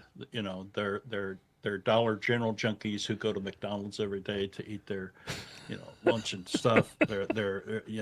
I'm using some weird things, but they're just. My point is, these are unqualified, untrained, individuals out there who are acting like a modern day Gestapo, and that's who they are. No law enforcement agency, I don't care who it is on the local, state, national level, should be awarded the fact of being the judge, jury, and executioner. Period. That is not who we are in this country, yet that is what ICE is. And I do not want to hear any of this, well, you should comply, you shouldn't run, and all this. People, when I see comments like that, people are just, they're ignorant to the fact. They're racist, first off, when they say stuff like that, because that's what this is all about. Okay, this is all about the racism that is embedded in our country, and it has always been, and it's coming to the forefront once again. It's always been there, but now it's starting to peak again. So when you have an individual who is here legally, following our system, following the laws that are in place, who has a Social Security card, who has a child who was born in this country, and has thugs walk up to him in mask and firearms, and he's afraid.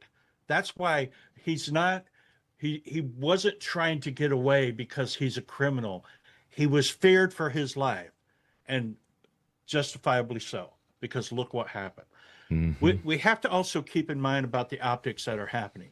Okay, they are shooting these people through the front windows. Okay, this kid in Maine and Renee, was both front and side windows. They are not. Law enforcement is trained not to get in front of an automobile. Why do you think cops walk? If that wasn't a concern of law enforcement, cops would pull in front of the car, right, and walk forward to the car, but they don't do that. They pull in behind and they walk because up. They don't. Yes, and we've got to pay attention. So that shows you right there that the training is not here. I mean, it's not there. Yeah. So it's it's sad that this is going on in our country and that people are supporting this. Yeah. People are. I mean, I make content and I put it on there, and you wouldn't believe some of the comments. Oh, yes, I would. Believe me, I believe them. It's just crazy. And I see some of the stuff that that you get back. Believe me. Last question, and we wrap up. And go ahead. Yeah, go ahead. No, you go ahead. All right, last question, and it's a little bit of a fun one, but who you got in the World Cup? Because Spain is now one of the two teams, and it's going to be between England and Argentina. You and me, who are in. It ain't Argentina, okay? It's. I'm not rooting for Argentina. Don't cry for me that right now. Okay, so, Eva Perón. That ain't happening. Oh man. England and Spain. If it's England, then who you got? Yeah. I mean, I really don't. You're gonna be Switzerland. I was rooting for Switzerland and Norway, so I'm not very good at soccer because every team I've watched and every game I've watched, and I'm like, okay, I'm for them. They lose. So I'm in the same bucket as you are, man. I hear you. Yeah, Kurt Mullett, y'all, from Hoosier Blue 63. Check out everything he does.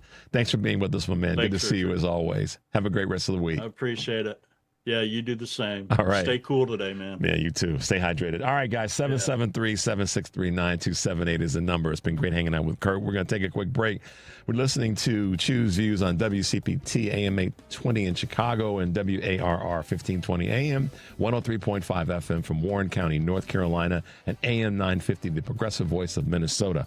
I'm Richard Chu. When we come back, we'll be talking with Mandela Barnes, former lieutenant governor, and now running for governor in the great state of Wisconsin. I'm Richard Chu. We'll be right back.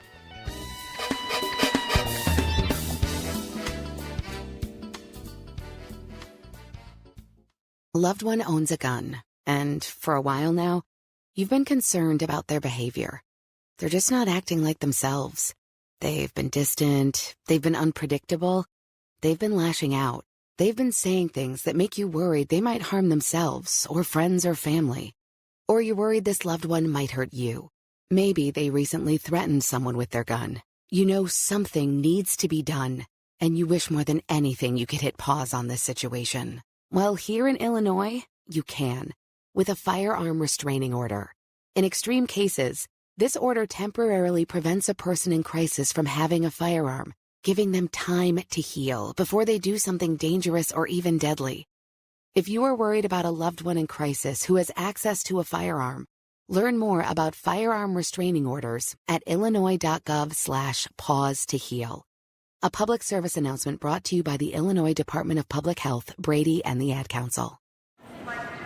The best words to hear at the TSA security checkpoint? You're good to go. All it takes is a little preparation. Get to the airport early. Bring a carry-on bag that fits in the overhead, and have an acceptable ID. Not all state-issued IDs will cut it. Check out tsa.gov/ID and see which TSA acceptable IDs make the grade, like a real ID or passport. Before you jet, do a little prep, and you're good to go. Check out tsa.gov/ID or the MyTSA app. How serious is youth vaping? Irreversible lung damage serious. 1 in 10 kids vape serious. which warrants a serious conversation from a serious parental figure like yourself. Not the seriously know-it-all sports dad or the seriously smart podcaster. It requires a serious conversation that is best had by you. No, seriously, the best person to talk to your child about vaping is you. To start the conversation, visit talkaboutvaping.org. Brought to you by the American Lung Association and the Ad Council.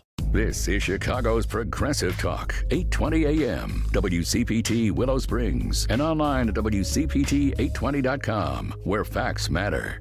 From the Weatherology Weather Center, I'm meteorologist Michael Caro. For today, mostly sunny skies on the hot side with highs up to 96. We'll have afternoon heat index values in the lower 100s. For tonight, partly cloudy skies, lows in the mid-70s. Areas of smoke and haze on your Thursday, a slight chance for an afternoon storm with highs up to 95.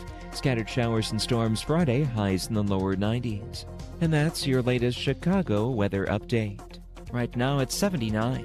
Chicago's Progressive Talk, WCPT 820, where facts matter.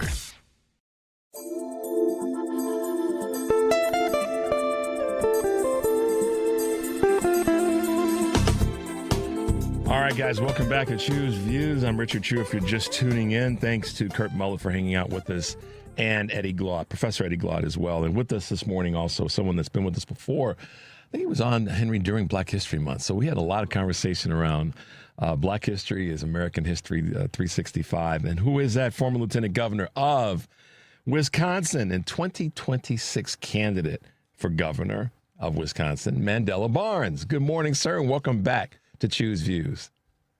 Hey, good morning. Really excited to be back here. Thanks for having me. Thank you for being here too. I get a lot of text messages from our listeners, and they're varied and they're all over the map. But then they're sometimes very, very specific about the topic of the day.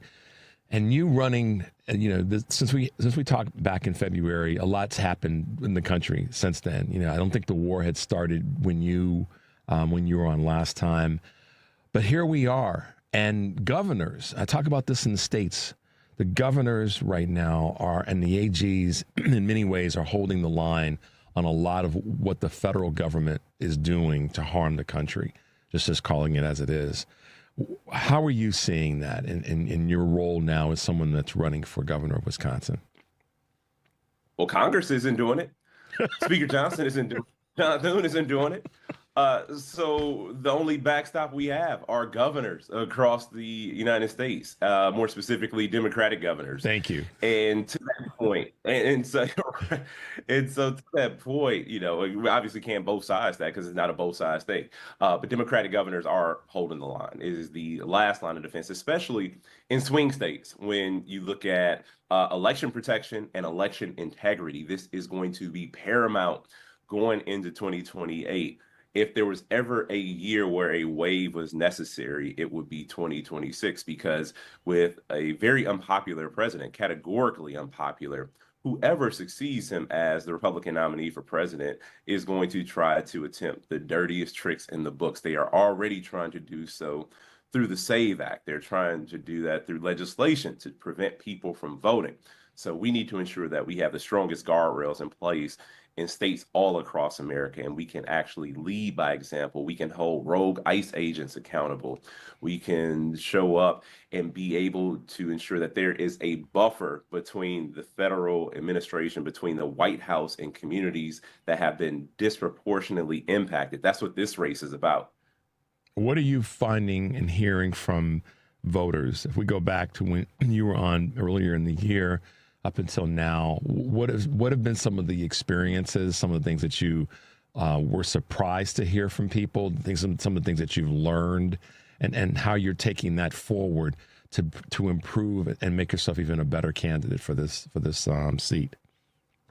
Well, I can't tell you how many conversations we've had over these last 7.5 months. You do hear the same things about affordability and about healthcare. Never been in a single room where the topic of data centers has not come up, and also just the issue of election protection. Most importantly, how are we going to be, again, that buffer between the Trump administration and everything that they are trying to do to damage this country. So to that point, when it comes to myself and my evolution as a candidate, that always happens through each and every conversation. All of them are important. You learn something different. It's almost like a LLM model where you are hearing these stories directly from people, and one, it does impact your perspective on things. Sometimes you learn something new. Sometimes it's just reinforcement of something you've already put forward, something you preached before.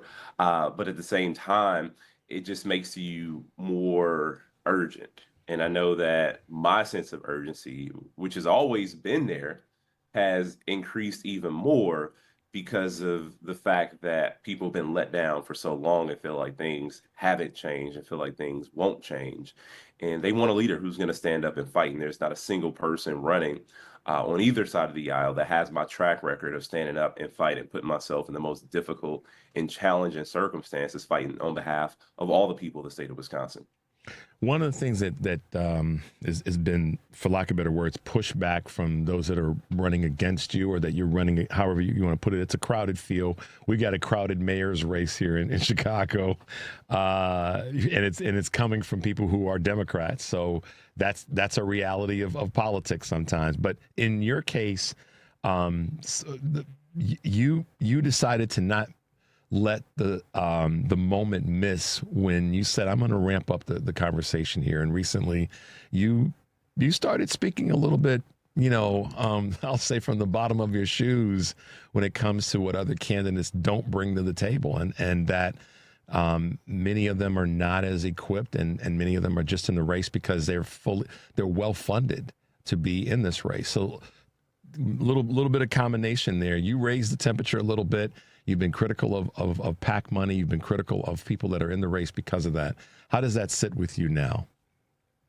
Well, I can tell you we've never taken a dime of corporate PAC money, and I'm going to continue to show up. I'm no stranger to holding my own party accountable, and I'm no stranger to taking on the establishment. It's, in fact, how I got into electoral politics. My very first race was against a Democratic incumbent who'd been there for 8 years. I had disagreements with the way I felt that we were being represented. So I stepped up and I ran, and I still have that same exact spirit. And when it comes to making things better for people, my direct and very personal experience with some of the unfortunate realities in communities, being born and raised in the city of Milwaukee, being born in the most challenged zip code in our entire state, one of the most challenged zip codes in the entire country. I know firsthand what people are going through. This affordability crisis, as it is bubbling up to the top, is not new, as you know. This has been people's life experience for generations. And now the conversation is starting to finally receive a bit of due diligence, but I'll call it overdue diligence, because we've seen what the impact of poverty, of joblessness, of hopelessness has meant for communities all across this state and all across the country. And being in the fight to help shift that dynamic for so long, I guess you can consider it partly a win, because politically it's a part of the conversation now. But it can't go away just because a handful of people have, seen their situation remedied. And that's usually what happens after the 2008 financial crisis. It felt like once the stock market rebounded, then people claimed economic victory, totally dismissing and disregarding the lives of people who don't even have enough money to invest in the stock market, to be able to invest. And it's been this projection, this proclamation that things have been going well economically because of the stock market. But we know the reality. We know that people have been continuing to struggle to put groceries on the table, have struggled to afford health care, have been in situations where the only option is underfunded schools and communities. And we have to tax the wealthy. We have to hold corporations. We have to hold big tech accountable for their mishandling of communities, for their mishandling of the lives of so many people all across this particular state and all across the country. One of the things, Lieutenant Governor, that I want to say to you is we when you talk about not only the mishandling, but when you talk about the underinvestment or the disinvestment, it's pretty clear to me that when a black politician speaks to that it's missed, that it's not just focused on remedying what's been disinvested in terms of black communities or other communities of color. It's actually, as those communities of color are strengthened, all the communities are strengthened. And that includes rural white communities, which Wisconsin has a significant number of. So the turns out we have.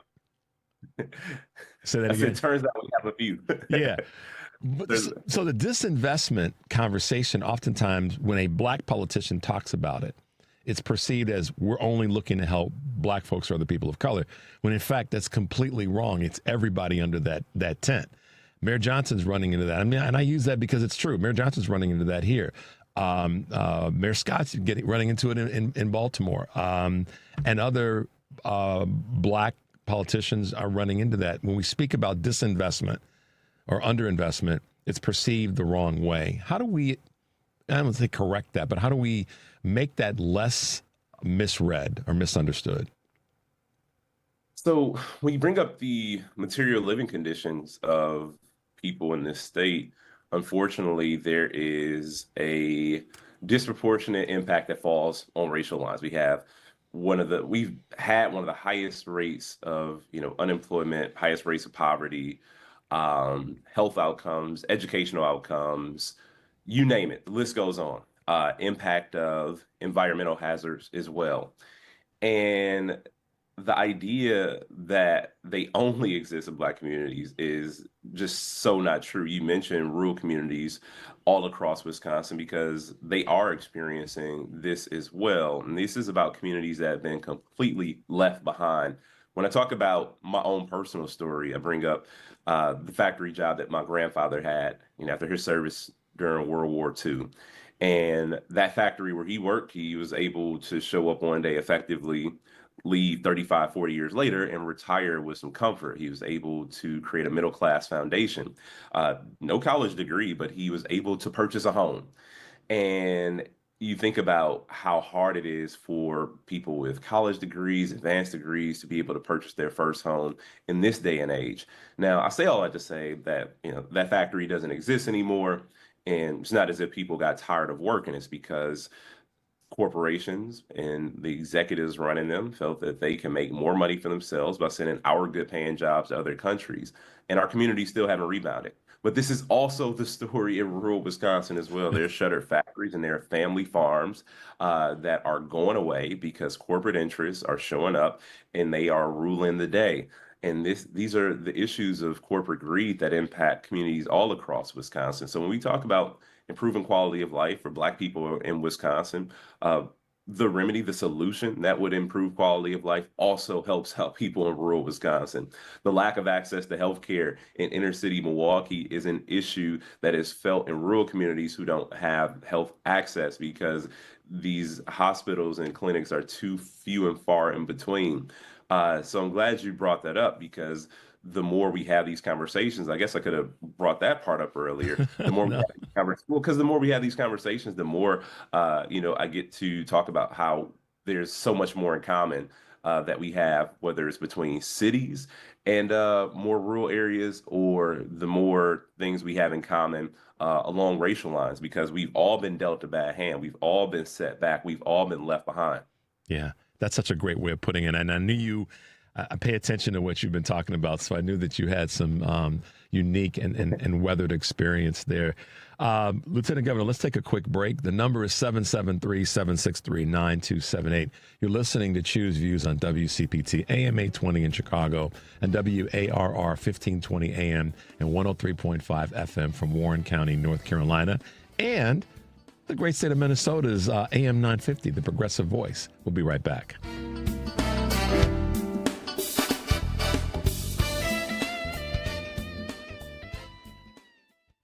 A message from Tia Mowry, actress and Fair Celebrity Ambassador. Game day isn't staged. It's lived. It's the shopping, the cooking, the laughter. For families managing food allergy, that same spirit of preparation means everything. Because food allergy isn't a lifestyle. It's a serious, life-threatening disease that can change everything in a moment. But being ready changes the story. It's knowing the signs. having a plan, and carrying epinephrine everywhere life takes you. Epinephrine is the only treatment that can stop a severe food allergy reaction known as anaphylaxis. It works quickly to reverse the symptoms and can save lives. As families and friends gather for the big game, we see what community looks like. It's one built on awareness, care, and love in action. Because readiness doesn't take away the risk. It brings back the joy. When you're ready to act, you're ready to live. Visit foodallergy.org/ready to act to learn more. Because facts matter. You are listening to WCPT 820.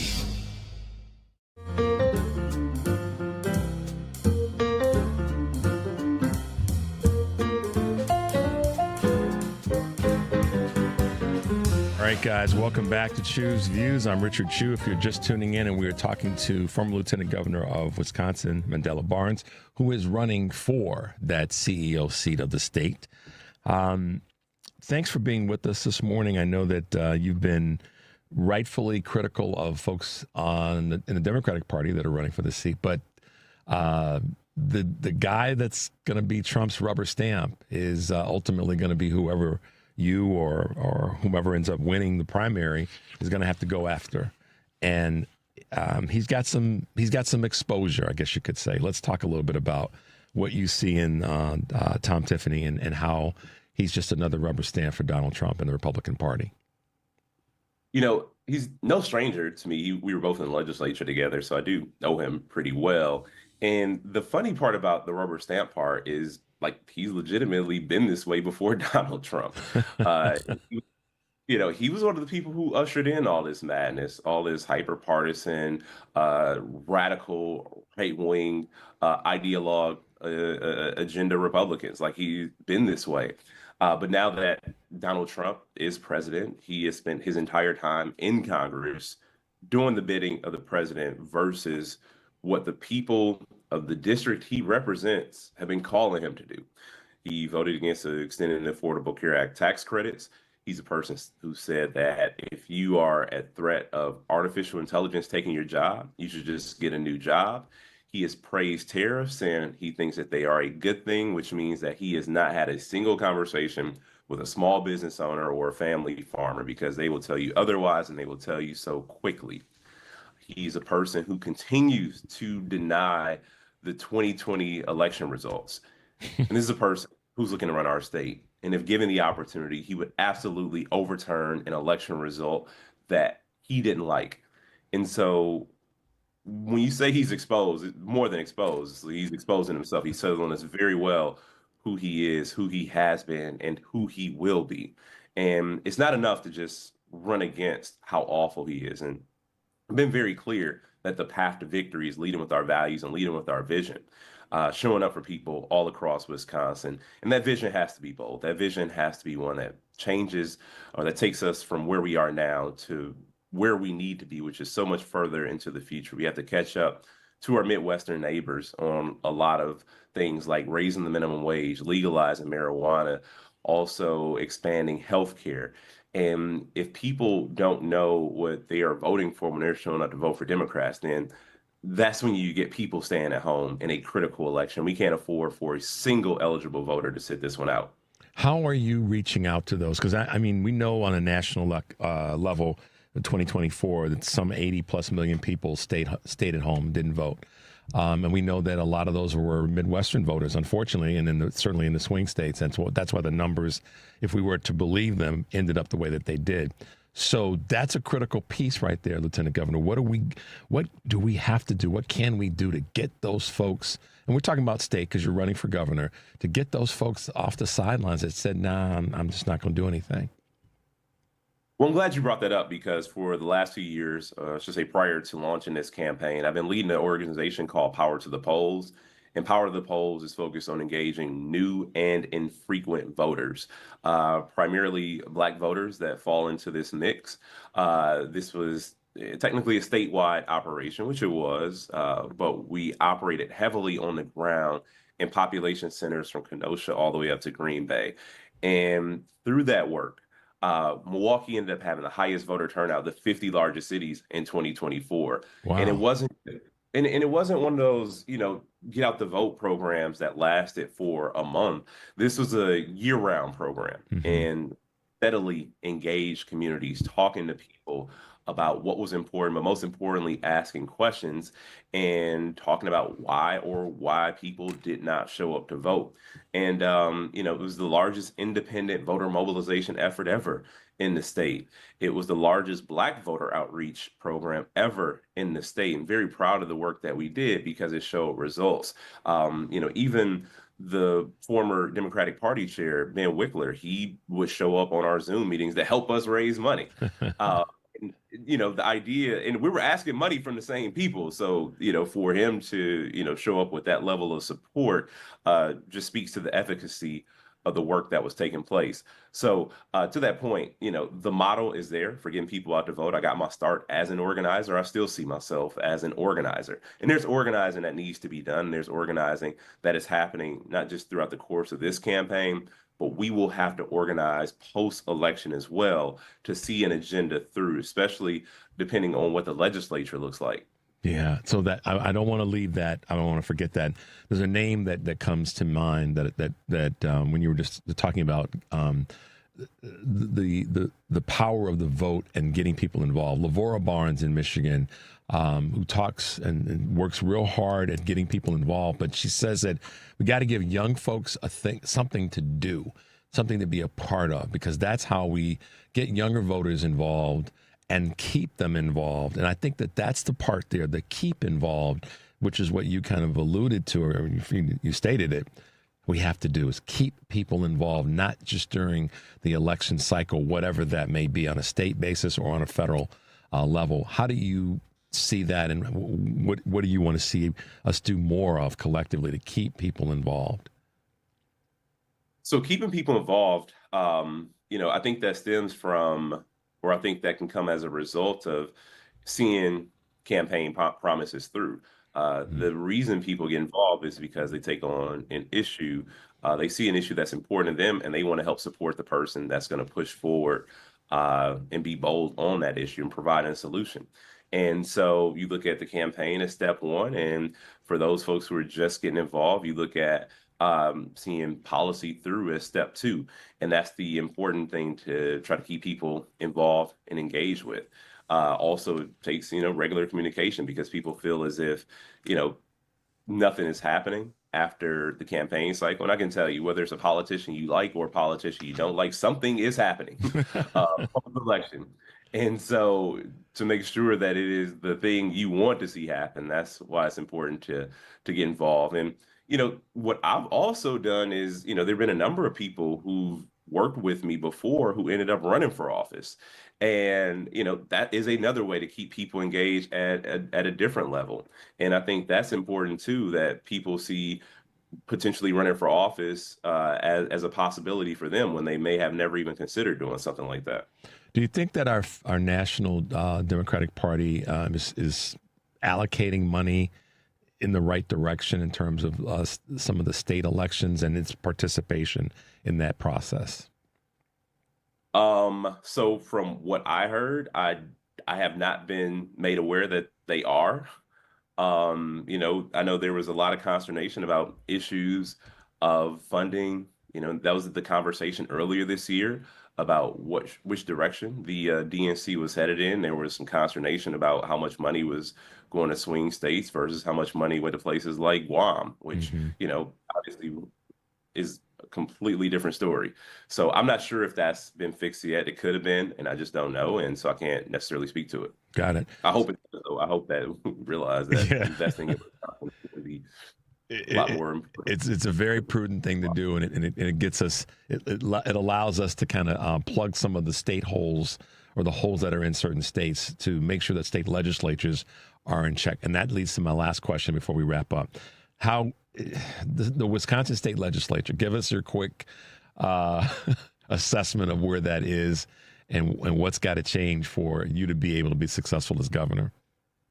Well, since I got elected to the legislature in 2012 until present day, the state legislature has been a place where good ideas have gone to die. Yeah. It's been a place that has held us back from progress. It's been a place that has fought Governor Evers every step of the way when it comes to common sense proposals and policy, when it comes to the things that have been overwhelmingly supported by people all across Wisconsin, all across the political spectrum, be it the issues that I mentioned before, raising wages, expanding healthcare, legalizing marijuana, protecting the environment, standing up to data centers and big tech, all these things that should have happened, the legislature has gotten in the way. And so this is a year where we do have an opportunity to, for sure, take back the Senate. Just mathematically, there are new maps, and mathematically, if you win statewide, a majority in the state Senate will come with that. It'll be a dogfight in the state assembly, but in a year like this, where frustration is at an all-time high, where disappointment is at its peak, I do believe we can also flip the state house as well and bring both the assembly and the Senate along with a victory in November, which will completely change the game and give us a governing opportunity we have not had in 15 years. And we will be as urgent as we possibly can. We will drive the car like we stole it. We will show up on one, getting to work for people across the state of Wisconsin. That is good to hear, because as we know, when the state legislature, when we have the trifecta, no matter what anybody wants to say about us, we get stuff done in any state in the country. So I'm happy to hear that. We have to have you back on. I love the work that you're doing, and keep the fight up. Real quick, how can folks find you? How can they get involved if they want to get involved in your campaign? Hey, I really appreciate it and do look forward to coming back. People can find me across all social media platforms at The Other Mandela. You can check out the website, mandelabarnes.com, to stay involved, stay engaged. If you got a couple coins to drop our way, we'd greatly appreciate it. This is a grassroots campaign. We've been that way, and we're going to stay that way. Fantastic. Lieutenant Governor, thanks for being with us this morning. You're always welcome here. We look forward to having you back. And in the meantime, stay cool, because, you know, upper Midwest has got our heat and our humidity right now. So be safe out there, okay? Hey, thanks a lot. You too. All right. Bye now. Hey, take care. All right, guys. Thanks for being with us today. Thanks to Lieutenant Governor Mandela Barnes. Thanks to Kurt Mullett from Hoosier Blue 63, and to Professor Eddie Glaude for being with us today. And to my road dogs, Henry and Mike, for making sure we stay on the rails. Stay tuned for the Stephanie Miller Show. And remember, guys, take a deep breath. Make your life count. We'll see you tomorrow.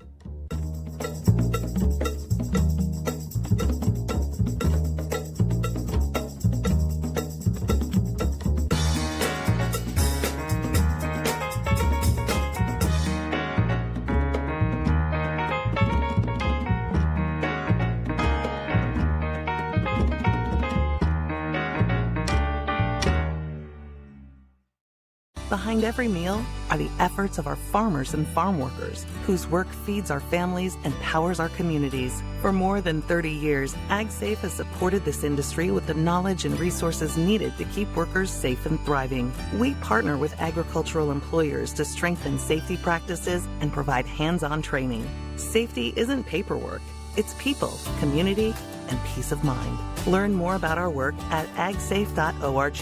Sponsored by agsafe.org. Everyone needs to take care of their mental health, even running back Bijan Robinson. When I'm on the field and feeling the pressure, I usually just take a deep breath. When I'm just breathing and seeing what's in front of me, everything just slows down. It just makes me feel great before I run the play. Just like Bijan, we all need a strong mental game on and off the field. Make a game plan for your mental health at loveyourmindplaybook.org. Love your mind. Brought to you by the Huntsman Mental Health Foundation, the Arthur M. Blank Family Foundation, and the Ad Council. Think O'Reilly Auto Parts for all your car care needs. Get the parts and service you need fast from the professional parts people at O'Reilly Auto Parts.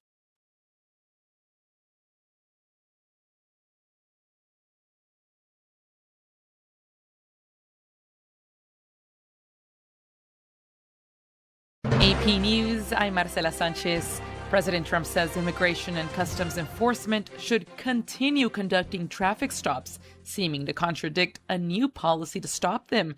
On social media, the president wrote, "We cannot give up one of ICE's most important and effective crime-fighting tools, the traffic stop." Yesterday, Trump administration officials told ICE officers to suspend most vehicle stops.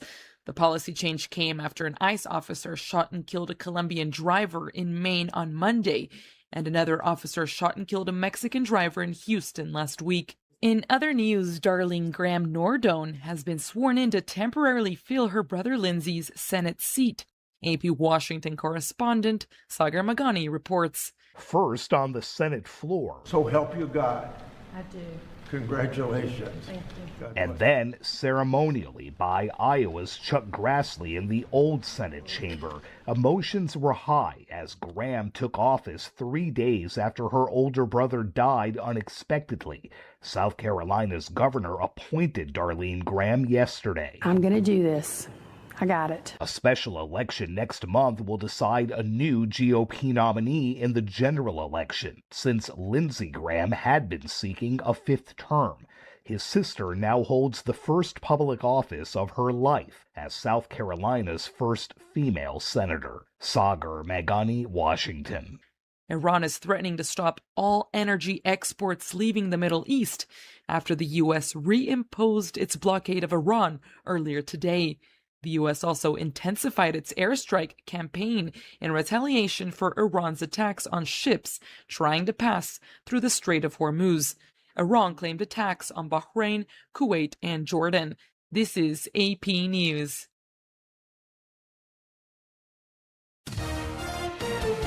AP Sports, I'm Mike Hempen. The American League has now won 18 of the last 23 Major League Baseball All-Star games following a 4-0 win last night in Philadelphia. Starter Dylan Cease and 10 relievers combined on a 3-hitter. All-Star Game MVP Cody Bellinger hit a 2-run single, and Ben Rice added an RBI single in the first against Christopher Sanchez. Miguel Vargas added an 8th-inning home run. Rays third baseman Junior Caminero left the game after being hit by a pitch on his left hand. X-rays were negative. It's England and Argentina in a World Cup semifinal this afternoon. Fans in Madrid reacting to Spain's 2-0 win yesterday over France. Spain will play today's winner for the World Cup title Sunday. The NBA is moving closer to launching a new league in Europe. I'm Mike Hempen, AP Sports. This is 820 AM, WCPT Willow Springs, and streaming worldwide at WCPT820.com. We are Chicago's progressive talk, where facts matter. Now, your WCPT 820 weather update. From the Weatherology Weather Center, I'm meteorologist Michael Caro. For today, mostly sunny skies on the hot side with highs up to 96. We'll have afternoon heat index values in the lower 100s. For tonight, partly cloudy skies, lows in the mid-70s. Areas of smoke and haze on your Thursday, a slight chance for an afternoon storm with highs up to 95. Scattered showers and storms Friday, highs in the lower 90s. And that's your latest Chicago weather update. Currently, it's 81. This is Chicago's Progressive Talk, 820 AM, WCPT Willow Springs, and online at WCPT820.com, where facts matter. Take summer to the next level with the stunning performance of a Porsche. Find the perfect model for you at the Porsche Exchange in Highland Park. Browse and test drive our extensive selection, like the 2026 Porsche Cayenne. Right now, lease the 2026 Cayenne for just $1149 a month for 39 months. Discover performance like no other when you visit the Porsche Exchange in Highland Park or PorscheExchange.com. $10,859 due signing for qualified buyers. Excludes tax title license and dealer fee. No security deposit required. See dealer for details. Offer ends 7/31/26. Real talent is defined by what people can do, not where they learn to do it. So by stopping at the education section of a resume, you might throw away the perfect hire. You might miss someone who has valuable skills to offer to help your business thrive right now and in the future. Because the truth is this: Skills First Hiring helps you see talent others miss, like more than 70 million stars, skilled through alternative routes. When you let their story unfold, you gain a competitive advantage. Because hiring managers who start with skills are 60% more likely to find a successful hire. See the real person. Complete. See what others miss. Hire skills first. Learn why it's a competitive advantage at tearthepaperceiling.org. Brought to you by Opportunity at Work and the Ad Council.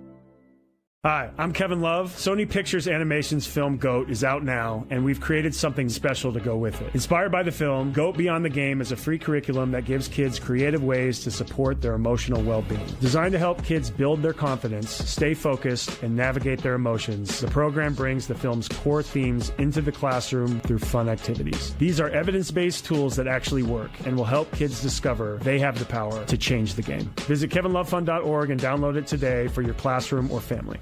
Hey Google, play